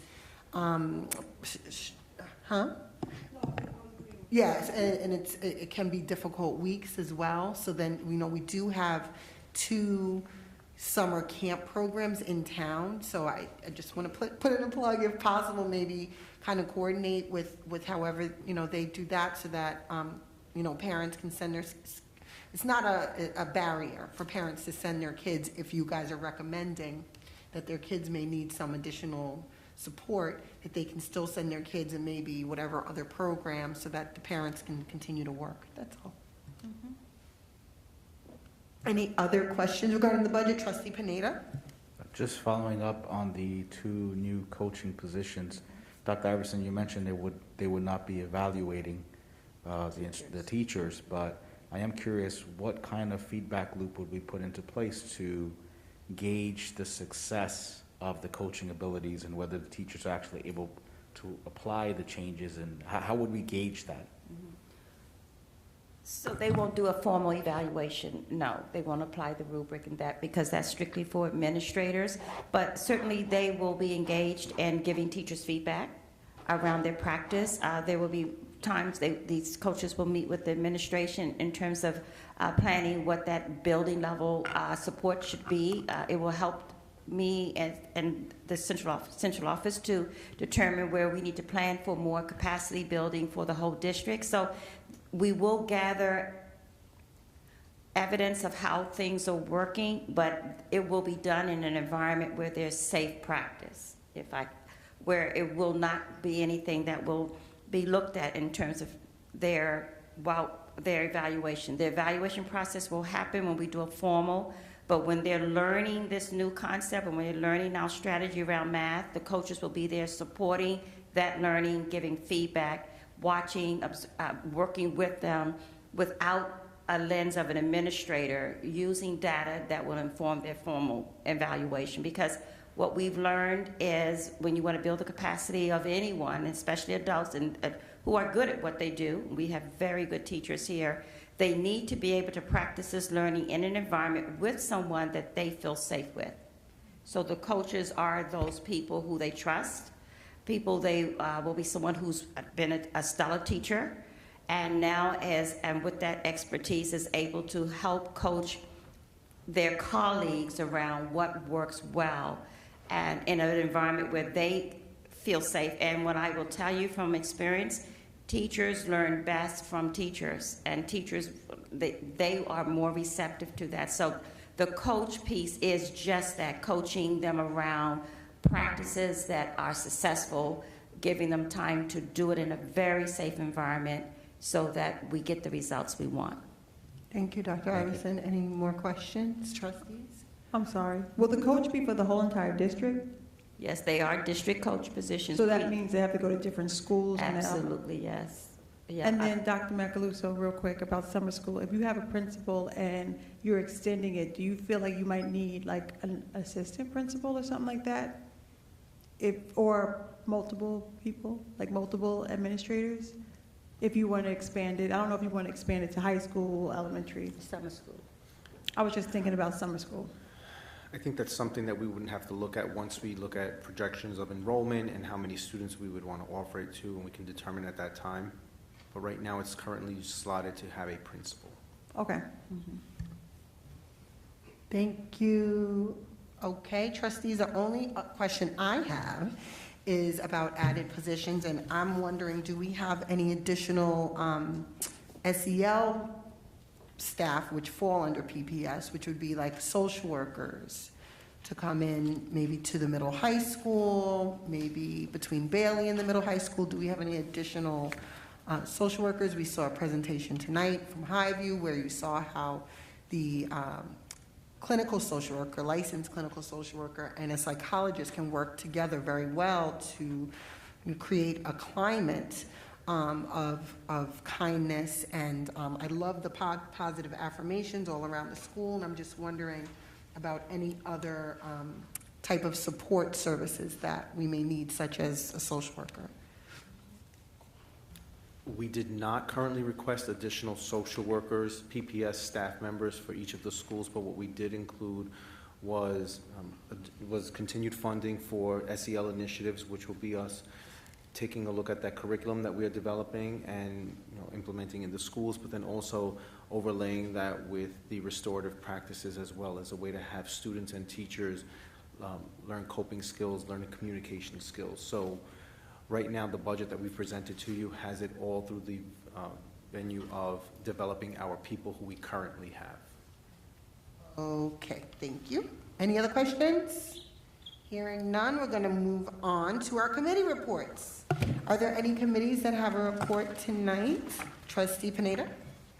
Yes, I have a Safety and Technology Committee meeting report. This is from February 8th. The meeting was called to order at 6:01 p.m. In attendance was Carlos Ramirez, Ashley Pineda, Chris Vallon, David Warner, and Lisa Raymond. We did a general status of technology at GCSD report. The finalized survey results we had been talking about previously are not going to be available until May. Currently, we have 725 received as of that meeting. In terms of Chromebook replacement devices, we've been talking about that for a while now. The orders for the Chromebooks, the large order had been received. Thankfully, 150 Chromebooks arrived at that point in time. There were still 50 additional devices on order at that point. And we did see that the intentional damage that was occurring at a high frequency prior to that had started to come down, started trending downward, so that's a great thing. Also, at that point in time, we had all TAs assigned a device at that point, and the team was working on distributing Chromebooks to the aides. We had follow-up on the GCSD email account specific to the high school with the College Board, and that conversation about ensuring that the students were receiving their communications. And between Mr. Smith and Mr. Ramirez, they were having conversations to ensure that guidance department as well as the students were made clearly aware that they could use their personal email accounts to ensure they received those messages. We had also discussed changes to communication for change to school hours or foul weather events, especially bus routes. We already have had that system used multiple times at this point in time due to weather events, so that's all squared away. The research into Infinite Campus versus eSchool Plus and the research or feature parity was settled. We are sticking with eSchool Plus at this point. It's more cost effective, and we essentially can do the majority of what can be done with Infinite Campus with our current solution. Moving along, the LTE non-sufficient communication letter to the Public Service Commission, we did go ahead and hand that letter off to the CEC, so the chair has it now, in case the CEC would like to follow up with other community-based organizations. Regarding the parent-teacher conference meetings, feedback that we had, Dr. Macaluso and the principals were working on that together with the technology director to figure out what made the most sense. Ideas being discussed were Zoom breakout rooms. Preliminary testing was performed to see how that worked. It seemed sufficient as of the date that we had the meeting, and Highview was set to be used as a test bed in the future to see if that would work. So we haven't had a committee meeting since then, so we'll see how that went. We already heard earlier today and in previous meetings that the middle of the year I-Ready assessments were completed and the reports were generated and shared with the board as well as the families. We confirmed the workflow for the updates to the Board of Education website. We confirmed that our district clerk has the access to modify all of that and is doing so.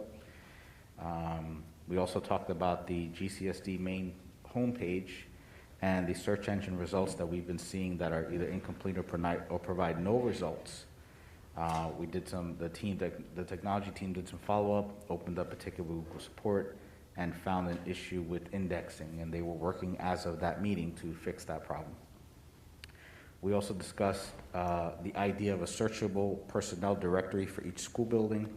We had some examples that were brought up, such as Lee F. Jackson has a nice setup, and there were some conversations as to some ideas as to what could be done to ensure that every building had a searchable directory that was easily accessible to parents so that they could find, teacher information, contact information, etc. We also talked about student pedestrian safety when walking home. There was a follow-up on the light poles. Some of the lights were out at the time. Ms. Raymond was following up with Mr. Falcone. We had a status update on the assigned seating on the bus that had been previously implemented, and that was completed for pre-K through 6th grade as of that meeting, and the high school was still a work in progress. And then at that point in time, it was still a relevant conversation that we were talking about the test to state program and starting date and how it went. From that point on, we went into closed session to discuss some safety related items. We then came out of closed session and adjourned the meeting at 8:35 p.m. Thank you, Trustee Pineda. Are there any questions, comments? No? Are there any other board committee reports at this time? No.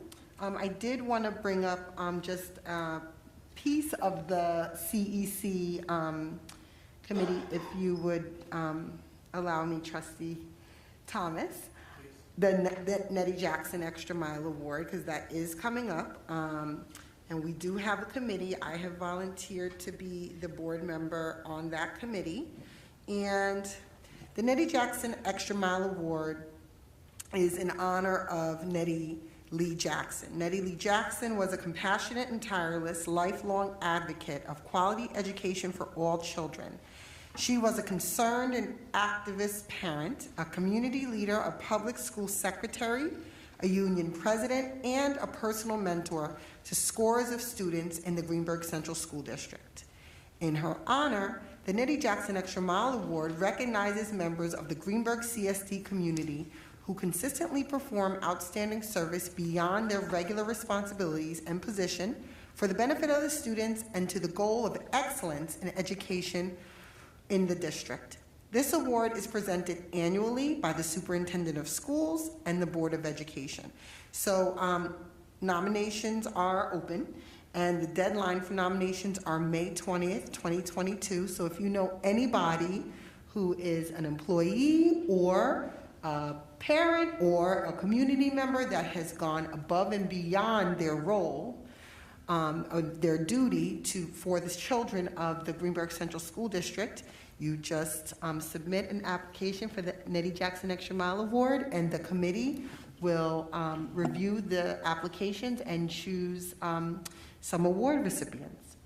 Okay, any questions? Yes, Trustee Valen. And where do you find the application to submit the nominating form for the Nettie Jackson Extra Mile Award? Trustee. Would it be on the board page under Nettie Jackson Extra Mile Award? So on the Board of Education, on the Board of Education page through the district, we have a Board of Education page, and there's a Nettie Jackson Extra Mile Award link, and at the bottom of that, you will see, throughout that link, you will see information at the bottom of that. It has an award nomination form in English and in Spanish, I believe. It has a history of award recipients as well, so you can get that, and they also have all the information about what the Nettie Jackson Extra Mile Award is in Spanish as well at the very bottom, okay? All right, so we will move on. There's no additional committee reports at this time?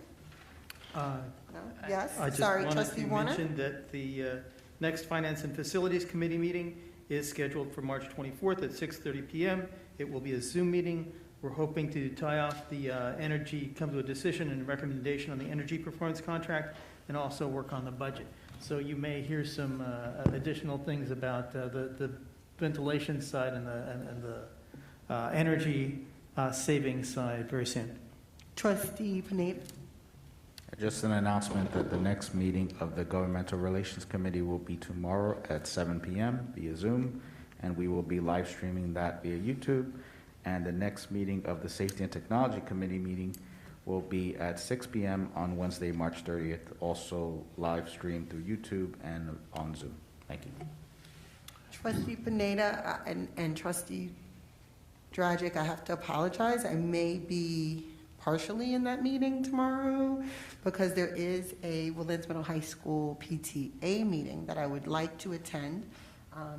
There's been some information I would love to follow up on at the middle high school, so I kind of want to be in both somehow. So I have to try to juggle a little bit. Is there any other questions, concerns, comments? We talked about governmental relations, safety and technology. I'll just mention that the next community engagement meeting is on the 28th of March at 7 p.m. Thank you, Trustee Thomas. Trustee Dragic, were you going to say something?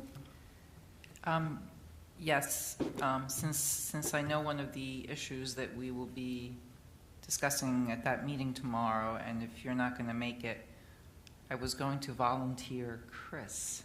Who's also a Woodlands Middle High School parent and probably will be at the PTA meeting. Okay, never mind. All right. Trustee Panetta. I was going to bring up the whole Elmwood conversation during new business. Is that when you want that to happen? Absolutely, unless you want to discuss it now, it's fine, either way. We can do it now if you want. I think I have a, oh. Go ahead. I think I had a preference for now because Okay. All right, so let me pull up documentation.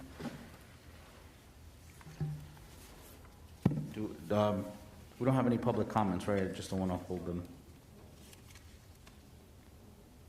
Oh, I'm sorry. So maybe we should let them go first. I cannot hear, I'm sorry.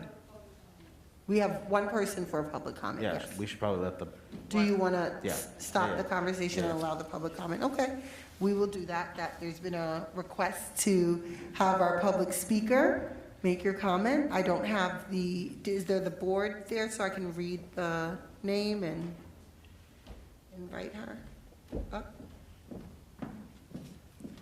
Thank you so much. Okay, we have here A. McCarthy. And the topic is the Education Enrichment Program. Welcome, good evening. Good evening. Thank you for allowing me to be here. Dr. Eloise L. Young and myself, we founded Young Faces Smiling, which is an innovative education enrichment program that connects celebrities, entrepreneurs, and public figures to students through letter writing and expose them to their celebrity careers. I went to college to be a teacher and a principal. However, my young days, I was born and raised in Harlem in a single-parent home. Met my father one time in an elementary school. My principal should have sent me to jail for the things that I had did there. And so Dr. Eloise L. Young is my mentor. She saved my life, and Westchester saved my life. My program is currently in New York City. We've been in over 20 schools.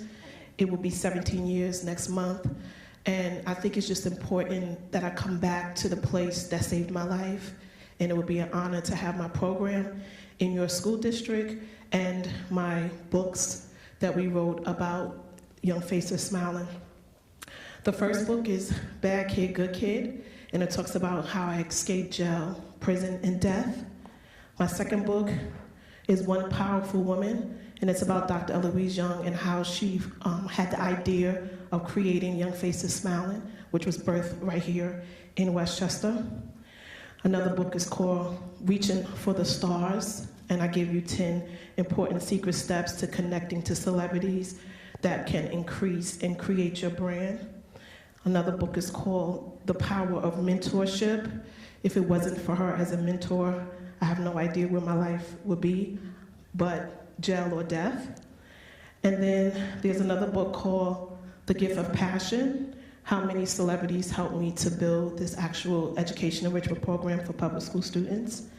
Another book is called The Real Superstars. I did a qualitative methodology on 100 students to talk about school and actually being a part of this program.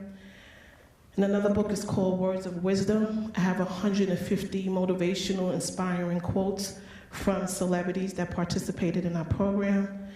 And the last book is called The Kindness of Celebrities, and it's 450 celebrities who make inner city students laugh and learn. And the most 3 important events that occurred, we had over 30 events inside school. I have over probably 100 videos of celebrity interviews on YouTube. I have all social media activity. But our first letter of response to our students was from Warren Buffett. In 2017, Harry Connick Jr. had us on his talk show and gave me a free car that's outside. And last week, my students were at the Nick Cannon show where I was able to take 100 students to that show. So it would definitely be a privilege and an honor to bring Young Faces Smiling to this district, because Young Faces Smiling was birthed down the block. And if it wasn't for Dr. Eloise Young and the Westchester Community Center, and so many other different things that I talk about in my first book, I owe Westchester, because the people there and the years that I spent growing up, it really saved my life. I'm born and raised in Harlem, but I love Westchester, and it'll be an honor to be a part of your school district. Thank you for this moment. Thank you for this time. Thank you, Ms. McCarthy. And Joya, I don't see anyone else signed up. There's no one else in the auditorium. Is there a website? Trustee Warner has a question, I'm sorry. Is there a website? Yes. It's youngfacessmiling.org and youngfacessmiling.store, Young Faces Smiling on Instagram, Facebook, Twitter, Snapchat, and everything else. Thank you. And I've had a chance to peruse the first book and hear more about some of McClary's work. And so I think it would be something interesting for the district to take a look at. Thank you so much. Thank you. And thank you for being patient, too. So let's see, to go back to our committee reports. Were you going to talk any further, Mr. Pineda? So I was going to raise the conversation about Elmwood development and our next steps there. So just as an overall reminder for everyone, there is a project being proposed, being approved through the town and going through all its regular processes, and they're asking for feedback. There was a public hearing on March 9th where there was some information given as well. And as some of these plans will, actually all of these plans will impact Greenberg Central School District by potentially sending more children to our district, as well as tax revenues, several folks on the board decided, hey, we should probably make a comment and take a position on what we think makes the most sense for GCSD. I circulated an email going into some details, nothing very crazy, just looking at the documents that were submitted, the FEIS documents, and some specific sections that we needed to talk about. And I provided a quick summary as to my understanding of those documents, along with some quick math that was done with the colleague, Trustee Vallon and I did some math here just to make sure we were on the same page. And if you see here highlighted towards the top of the email, essentially it whittles down to 4 options it looks like the town is considering at this point in time. Option B is 119 single-family home subdivision zoning compliant. The documentation seems to suggest that there is a net taxes quantity for each one of the options as projected by the firms developing the properties. Obviously, I am not anyone that's clearly qualified to talk about taxes, etc. So we have inquired and asked our Assistant Superintendent of Business to just look over all of this and give us her assessment as well, right, as to whether this makes sense and if we're reading this right or if our conclusions are completely off bounds. But essentially, it comes down to the 4 options, B, G, H, and I. And there is, like I said, the first option theoretically would yield $4,473.09 per student being sent to GCSD. Option G would be 175 townhomes, clustered no age restriction. That yields theoretically $24,755.82 per student. There's some discrepancy there on our calculations because that is a townhomes option. And with that said, we're not sure if that gets applied full tax rate or if it's 2/3 as we found somewhere else. So if it was the 2/3 option, it's $16,338.34 per student. Option H is 113 single-family home subdivision zoning compliant. That yields $9,636.67 per student. And option I, which seems to be the last one in the batch of that they're evaluating at this point, is 159 townhomes clustered PUD with a tax revenue of $33,176.92 per student. Again, some discrepancy there because that's also a townhome option. So if that was 2/3 rate, that would become $21,896.77. That said, we have a little bit of time. My understanding is we have until April 8th to submit any kind of written opinion if we wanted to opine on that as a board. I fully expect we probably don't have time to go through this in more detail tonight since it's already late. So I wanted to ask for the board's approval to refer this to the the Governmental Relations Committee, which is meeting tomorrow in either way. And then we can try to hash that out a little bit more and see if maybe we can come up with some language and a recommendation to the board as to what should be in that letter and maybe what makes the most sense. And then timing-wise, we should be able to get that together by our next meeting. The board can see that, approve it, and then we can send something out so that at least GCSD provided their opinion. That said, one of the discussion points that Trustee Dragic wanted to raise about getting some further information, would you like to go ahead?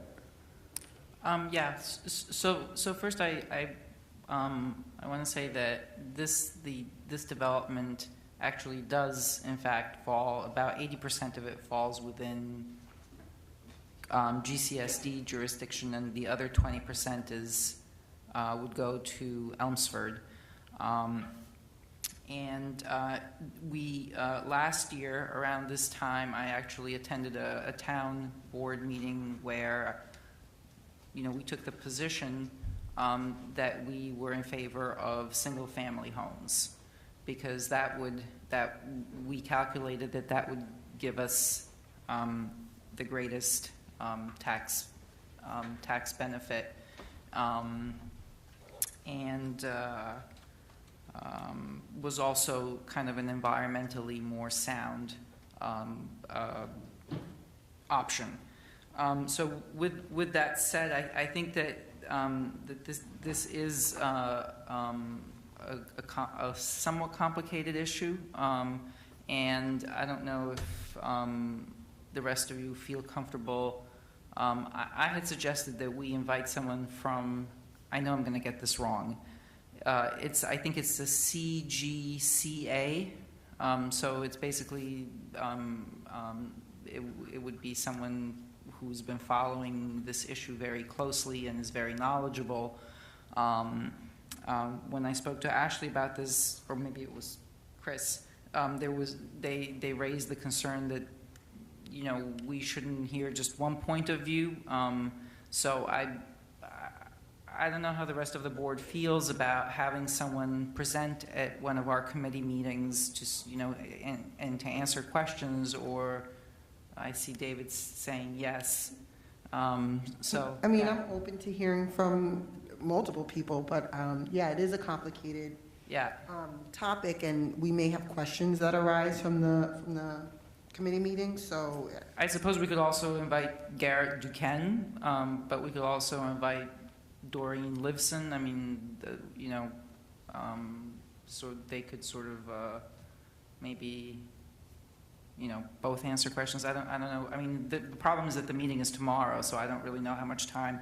And additionally, I don't want us to forget that we did talk about a while ago asking for community, support volunteers, where, if there were people that follow very closely a lot of these things that go on, to kind of join our meetings in the open public session and ask, questions that we may not know to ask, or may not have attended a particular meeting, to get more information, and then to kind of update us as well for things that we're not updated on.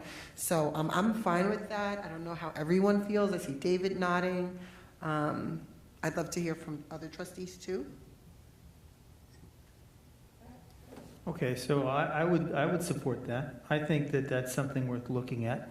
I have all kinds of issues in my head that I'm not sure I can look at from the perspective of a citizen versus the perspective of a school board member. So I'm pro-family. So I like the idea of not age restricting it to being for people being over 55. I think that in the view of what we've just been through with COVID, it's nicer to have people in small clusters instead of having large numbers of people closer together. On the other hand, I'm interested in I'm pro-affordable housing as a citizen, right? But I'm not sure I can apply that to my board role. So if you want to wrestle with this and bring in the knowledge of experts, more power to you. Go ahead and do that. Trustee Warner, would you like to attend in my absence tomorrow, being that you may not go to the middle high school PTA meeting? I'll see what I can do. Okay. I just asked, does it behoove me to send something out to the CDC list to see if people have been following this as an issue, and whether there's. That's a good point. Just to answer really quickly, Trustee Warner, it's at 7. I'm going to defer to Trustee Pineda as the chair and see, how he feels about utilizing the list. So I'm fine with that idea, but I just want to bring it back to an important point, which is we only have until April 8th to submit a written response. And our next governmental relations meeting is tomorrow. So I don't think we have ample time to have a lot of input.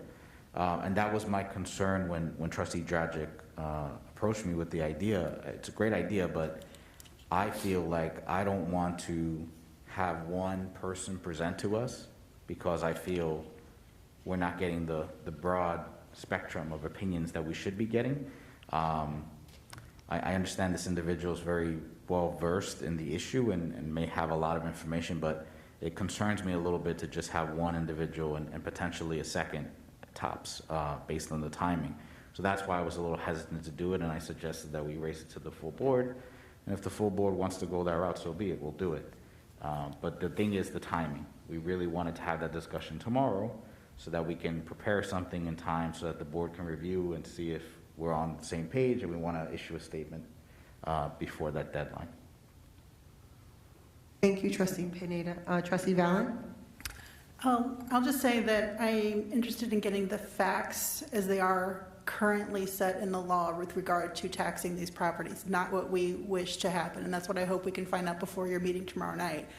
Because there's a potential marketing angle with what we would like to happen and what is actually true as of today in Greenberg Town Code, town law. So I would just like to urge this committee to get that clarity when they're looking at these facts, at this information. I'll also refer the committee, depending on what you decide, if you decide not to invite someone tomorrow. I did share the appendix, volume 2 appendix, which is in the wealth of data provided by the town. And in that appendix, it summarizes a lot of the public comments that had come in to date. And many people had shown up at the meeting a year ago and provided very helpful information, including the person to whom Dr. Dragic is referring. And it does provide a nice summary, or at least points to consider. So if people aren't invited to the meeting, I do urge you to read through both the reply from the superintendent of Ellensburg and the questions posed by members of the public to maybe prompt some other thought processes. And just 2 other things that have been mentioned. Perhaps Trustee Thomas could put it on the agenda for your March 28th meeting just as a point of discussion with the community, just to hear what people are saying, if anything, because you would be able to at least provide that feedback to the board. Not that it'd get back to the Governmental Relations Committee, but I think it's worth hearing what the community thinks. And Trustee Mears, you mentioned having volunteers attend meetings on our behalf. I'll just say that in the past, as an observer from the outside, that's happened. And sometimes those representatives haven't always truly represented what the board wanted to put forward when they're at the town meeting. So I hesitate on that. I don't mean speak for the board. Let me be clear. I mean provide the board with information, provide the board with additional information. So we have various community members that are either on the town board. They may be on other boards in the town that do provide accurate, objective, just data information for the board, that when we can't make meetings or we haven't followed a topic in detail, so that we can get additional questions answered. I don't mean speak for or represent the board at all. Thank you for clarifying. I think Ashley has his hand up. Sorry, Trustee Pineda. Thank you. I just wanted to ask if we could go ahead and poll the trustees and see where they stand on inviting someone tomorrow or not, so we can move forward. Yeah. Okay, trustees, is everyone okay with the committee taking this issue and going forward with it tomorrow? I'll start with you, Trustee Washington. Yes. Thank you, Trustee Pineda. Yes. Trustee Werner. Yes. Trustee Dragic. Yes. Trustee Thomas. Yes. And Trustee Valen. Yes. Unanimous. We're moving forward. You guys have it tomorrow.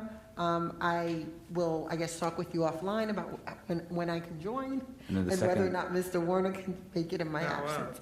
And the second thing was whether the board is comfortable with inviting external parties to tomorrow's meeting, specifically the one individual and potentially Garrett Duquesne. Garrett Duquesne, Dorian Lipson. Yes.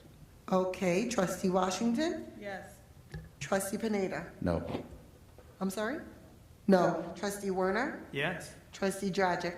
Yes. Trustee Thomas? Yes. Trustee Vallon? Yes. Okay, so that is, I think, yes. So I don't know if you want to reach out, Trustee Dragic wants to reach out to invite these people tomorrow, see if they're I available. believe Trustee Dragic already started the conversation, so if you don't mind just continuing it and setting it up. I can invite the person. I mean, I don't know if she's free tomorrow. I could also reach out to Garrett Duquesne. I mean, whoever, we could even reach out to Finer. I mean, I think, Okay, so let's talk offline on who we can invite and Okay. then yeah. try to get Okay. that going tomorrow, okay? Any other committee report topics? Anyone? Anyone? Hearing none, we're going to move on from committee reports.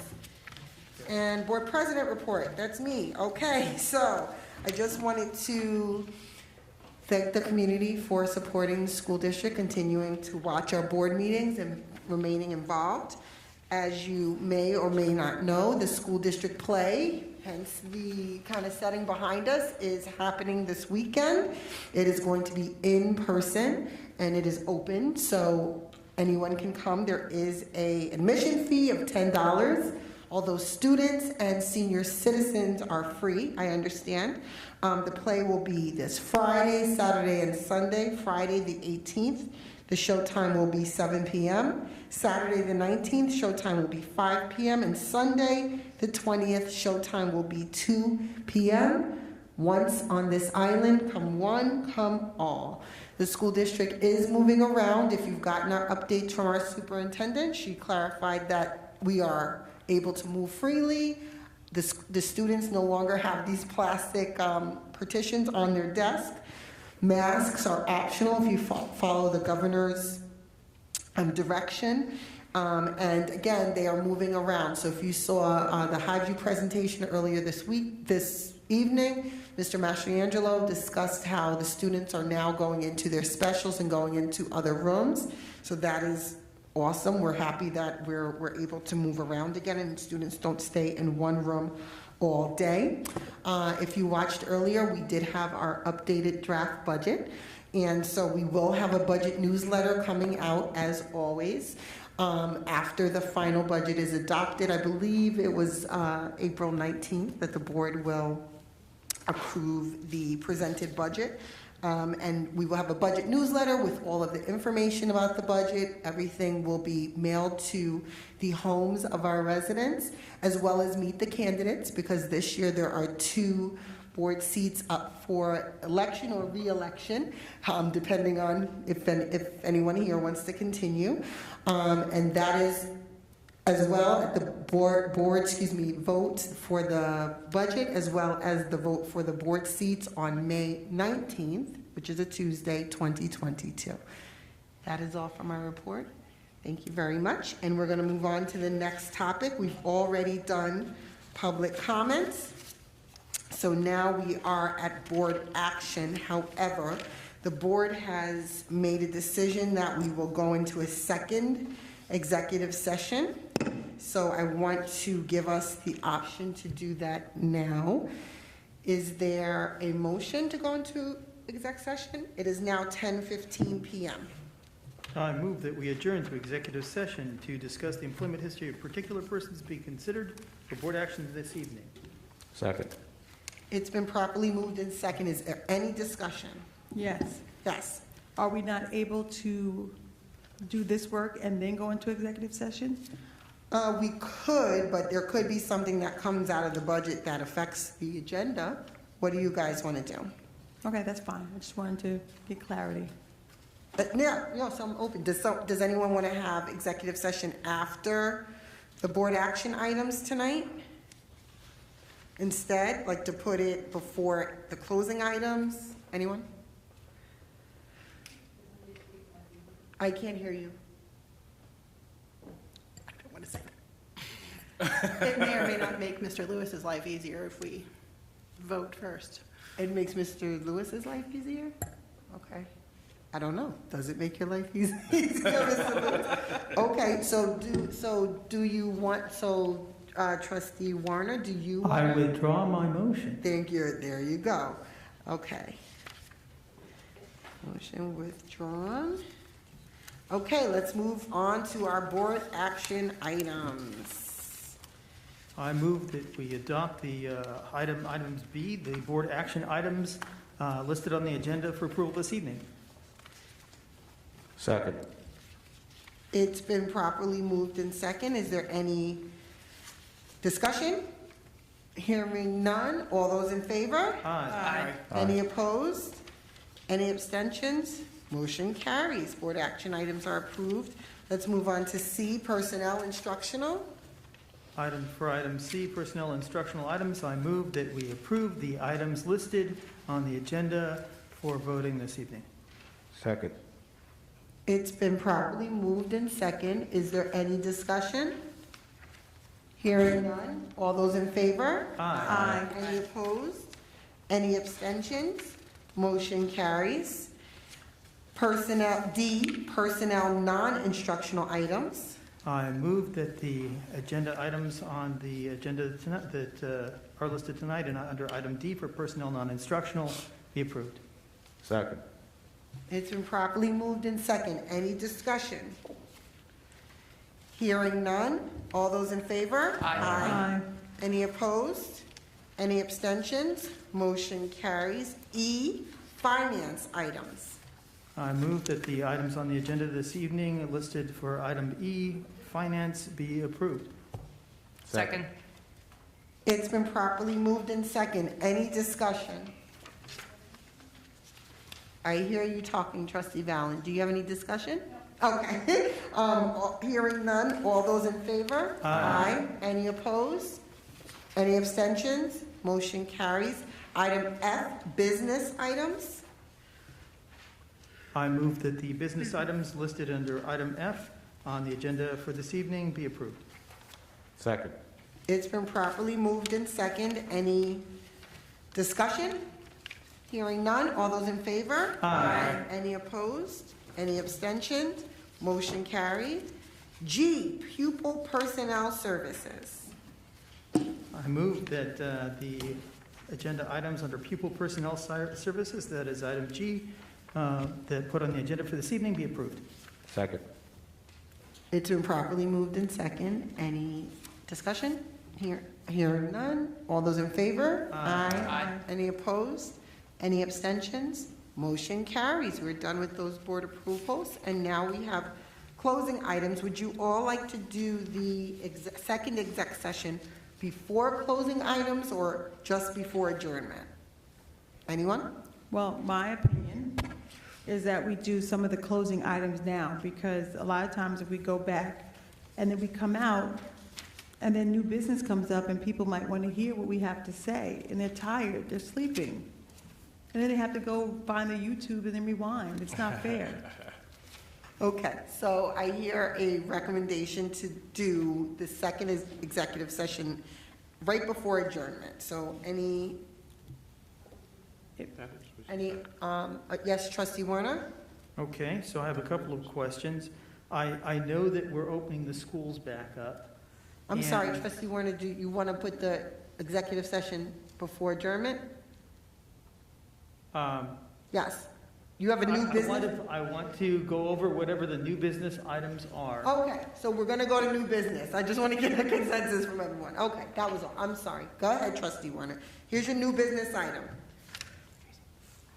Okay, so I had a question. All right.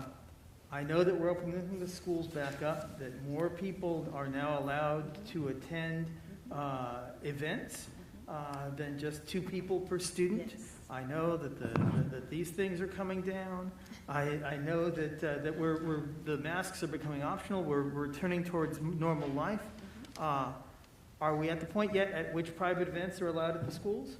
Yes, we are, in terms of renting facilities and so yes. forth. Yes. And are visitors allowed at the schools? Yes. Beautiful. And my message this weekend will talk more to that. Yes, we are carrying on with activities as usual. Is beginning with the play. this weekend and athletic events, commencement activities. We're in the process of planning for the high school. R.J. Bailey will be over here, like and historically it's been, and I talked to Ms. Rossi about that. So, yes, to all your questions. Thank you. Okay. Very Anyone else with nice. new business? Yes, Trustee Washington? So I'm really glad to hear about the commencement services, ceremonies, I should say. I don't know if you're still doing it outside in the tent, but if you are, that's wonderful. It's been like that for years, and it would be nice if even R.J. Bailey could be part of the tent. So thank you for allowing the graduation, moving up ceremonies to come back to some sort of normalcy. We will not be doing videos. People will be able to go into the buildings, and parents will be able to experience that. In terms of the high school, I know the caps and gowns have been ordered. I haven't talked to Mrs. Smith yet. I don't know. I know that last year or the year before was a tent. I can find that out for you. I don't know the process, what they're going to do that, where it would be, but I just know we're having it. Yeah, because I know he did the tent pre-COVID. It wasn't even because of COVID. Okay, so yeah. it's not the traditional to have a tent. Okay, I didn't know that, so I'll follow up on that. And I just wanted to commend the high school principal. There was a letter that was out to the parents. I thought it was very transparent. And I just want to thank him personally, and then hope to be a collaborator to help, whatever we need with our students, because we know trauma has been everywhere. It's always been around, but of course, it's intensified because of our pandemic. So thank you to the high school principal for that. Number 2, so Dr. Macaluso, I sent an email just in reference to Dr. Seuss and Read Across America with the 6 books that were depicted racism in the books. The only thing that I would just ask, if you could tell me, if you don't know now, you can find out, do we have those 6 books in our libraries? And if you can find that out, and I would greatly appreciate it. Thank you very much. Thank you, Trustee Washington. Dr. Iverson, if the buildings are open, so the various groups can now meet again, as we used to do. I know PTAs, I don't know if they want to. You've had a couple of coffee teas in buildings. Right. Yeah. So they can have their coffee, the principal's coffee or tea, if they want to do it in person, they're able to now do that. That's awesome. Anyone else? Any new business? Yes, Trustee Thomas? Yeah, I think I've communicated this before. I wanted to, this would be the appropriate time to make a motion to adjust how we do the meeting in terms of having presentations as well as public comment prior to exec session. Sure. Do you want to explain the full? Sure. Yeah, I think that having people, waiting late is not good. In terms of the presentations, I think the teachers would probably prefer earlier than later. People want to get home, kids and things to that effect. So I just think that if we get here at 7 and we knock those things out first and have an executive session after that, I think that would be of most benefit to the overall community. Okay. Anyone give feedback? Trustee Washington? So, Trustee Jamal Thomas. I was like, what's that? I'm not sure if Dr. Macaluso and Dr. Iverson, speaking with principals, did they come up with any, I don't know if you're able to speak about it, but did the principals come up with a way that they thought might be a better way of presenting their schools to the community at all? Was there any discussion around that? Not that I'm aware of, but Dr. Iverson may have additional information. Okay, all right, so I was just wondering. Thank you. Mr. Maris? Does any trustees have any feedback? Trustee Maris? Trustee Valley? In Dr. Iverson's absence, I can say that that came up in our governance committee meeting, and she did provide feedback that the principals actually preferred the presentations in the format and at the regular meeting that they have now. Now, timing wasn't specifically addressed, but they did not suggest any other kind of committee meeting or presentation format. Thank you, Trustee Valen. So I don't see anyone, I guess, directly answering you, Trustee Thomas. I personally would be, oh, yes, Trustee Warner? I'm fine with that idea. That sounds like a great idea. I think our staff gets up early in the morning and they should be able to get out of here early, if at all possible. I agree. I will be in disagreement. I think that I like the model that we have, which is one early exec session and one exec session after all of the business is done. I am reminded every time I go to trainings, Board of Ed trainings, that this is a meeting of the board. And so public comments are not had by every board. We choose to have them. We value them at both our work session and our regular meeting, but it is not had at every board across, New York State. And so while it's valued here, we still have work to do. And to put an executive session at the end of presentations, public comments, and sometimes those go long. We asked for 30 minutes, sometimes they're an hour, sometimes if we tack questions on, they're longer. If we have public comments, lately we haven't had many, which is great to move through the meeting, but there are some times in the past where we have multiple public comments. If we have a very stacked agenda, we're then going into exec session late, like we're going to do tonight, and we don't always make the best conversations late at night. So I actually prefer the situation we have now, where we have one early exec session meeting right when we start the meeting, and then we have one later. But that's just me. I mean, I don't know if you want to poll the board. I don't know if you want to give it to the governance committee to discuss further, or what the board's pleasure is. I move to let the governance committee have more discussion around that topic. Okay, Trustee Pineda? I'll go along with that. That's fine. You want the governance committee to talk about it? Okay, Trustee Warner? Yes. Trustee Thomas? I'm fine with that. Okay, Trustee Valen? I have it on our June agenda already. I'd like to make a request to Trustee Thomas. You've brought up two things, actually, because we're speaking to two different things: presentations and public comments, which are actually two different sections of the meeting. I'd appreciate it if in CEC, if you could just get more feedback from the community on when they think public comments specifically are beneficial. Is it right now we have it structured so that public comments are after presentations, so they can include any questions that come up while they're listening to our presentations. That's the current thought process, but I'd like to get more feedback from the community. So if you could seek that and put that on one of your agendas, that'd be helpful. Okay. Thank you. I will. Thank you. Okay. Any other new business or maybe unfinished business that trustees want to address? Trustee Valen? Sorry, just a quick question for administration on how to read an attendance report.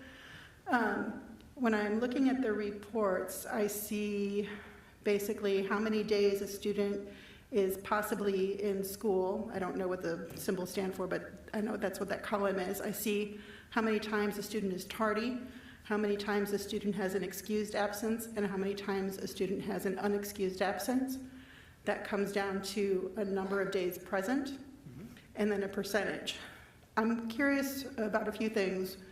It looks like the number of days present actually subtracts the tardies. So even if you're 5 or 10 minutes late, it looks like it's taking a whole day away from your presence and affecting that percentage. I want to know if I'm reading that correctly.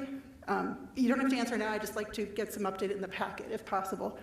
I'm also curious when this data gets, I know this somehow gets reported to New York State. I don't know if it's once a year, at the beginning of the year or the end of the year, or periodically. I want to know if that information comes from this report, because if it comes from this report, I feel like we might be,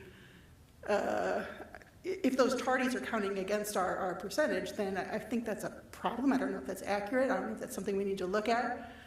I'd also like to know how the state is calculating, because a lot of our excused absences obviously include required COVID quarantines. I wonder if we're able to adjust those numbers for the specific quarantines when we report that data to the state. So if I could just get some clarity on if I'm reading this report correctly, and if this is the data that gets sent to the state, or if that comes from somewhere else. I'd appreciate if that could be in the packet. And Thank you. Okay, Trustee Warner? And I would add to that, I'd like a key for the codes. There are a bunch of 3-digit codes, and I have no idea what any of them mean. Great request, because we make a bunch of suggestions often. Any other new business, unfinished business? I would just add to the, I guess, Dr. Macaluso mostly, but also, of course, Dr. Iverson. I sent some information about diversity fairs and when we need to hire diverse staff, where to look for them. There was a local district that's having one right now. I also talked about the history of some of the Rivertown districts having diversity fairs, so I just hope you guys were able to take a look at that and to read some of the data on that, and hopefully if we need to hire, staffing, whether it be certificated or uncertificated, maybe we could have some kind of a diversity fair to bring professionals to the district that have diverse backgrounds. That was it. Hearing no other new or unfinished business, we're going to move on to the board retreat discussion. So we have our board retreat coming up this next weekend, which is March 26th. It's going to be all day. The time, I believe, is 8 a.m. to 3 p.m. And the location is going to be at the Terrytown, I'm sorry? Thank you, Estate House. I was going to say River House. Thank you. Terrytown House Estate. Thank you, Joya. It's getting late. I don't know. And the part of the retreat will be open to the public from, I believe, 8 a.m. to 10 a.m. We will meet with our strategic planning company with Egg McCormick. And so the public can come and view. And then we will close the meeting and we will work on some board governance issues and have a retreat with NYSBA, which is New York State School Board Association. So all are welcome between 8 and 10 a.m. at the Terrytown House Estate. Any questions, comments by board members? Will that also be streamed, or do people have to be there in person? That is up to, I guess, our administration, if we're going to have streaming there. I will say, prior to COVID, it was not streamed or even videotaped. So that's a separate issue probably the board should look at if we're going to ever go back to pre-COVID level of resources where we're not videotaping and streaming every meeting, whether you want committee meetings in person, want them taped or not, whether we're having work sessions taped or not. Pre-COVID, we did not do that.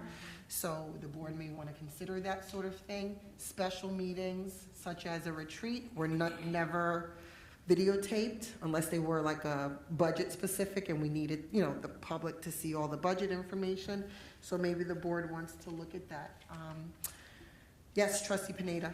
No, I would recommend we send that to governance and policy to hash that out and come up with a strategy moving forward for that.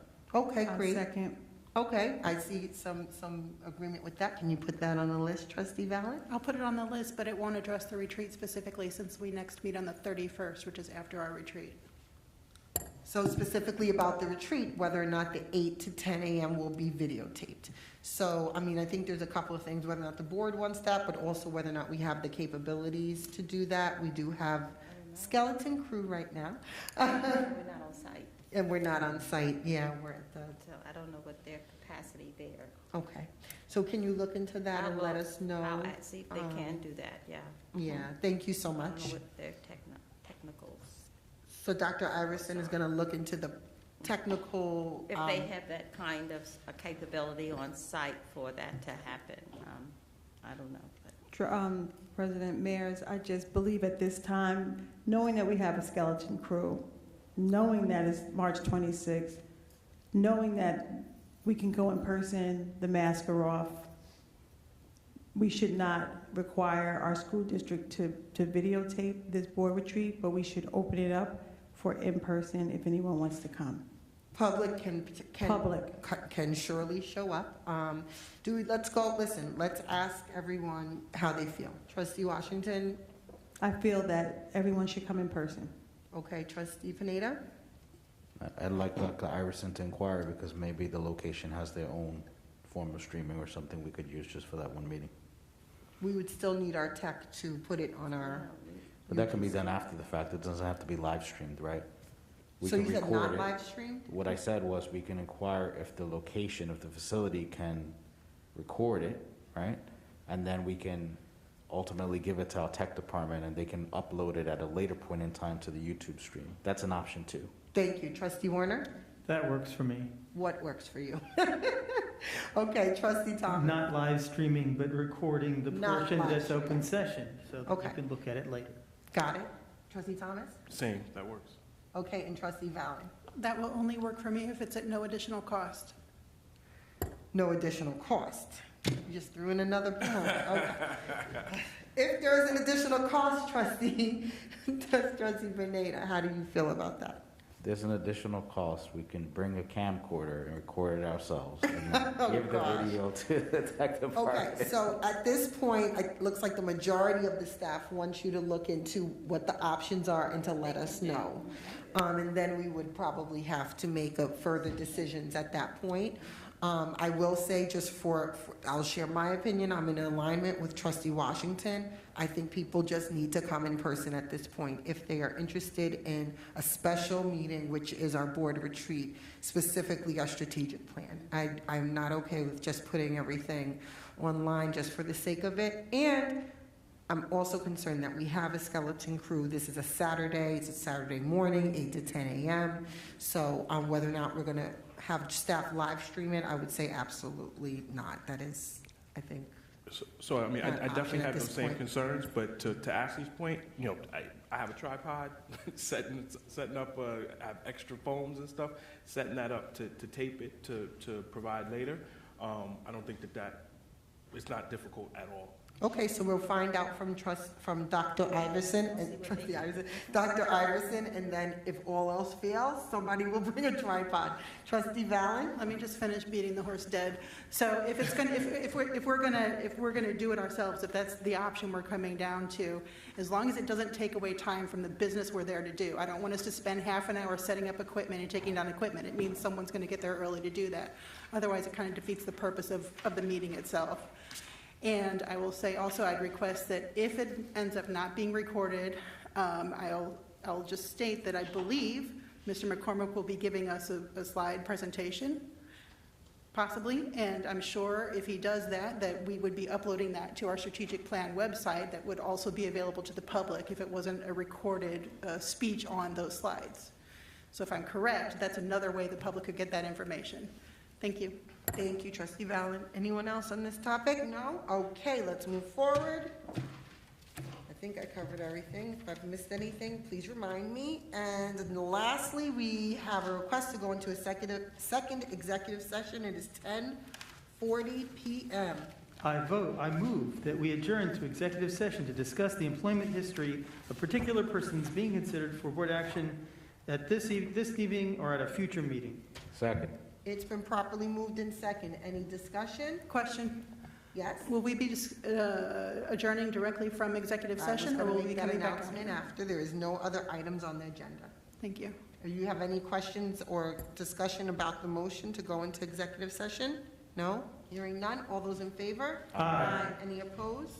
Any abstentions? Motion carries. It's 10:41. We are going into executive session for the second time. I fully expect that the board will be adjourning. Immediately following executive session, there will be no additional business done. Thank you.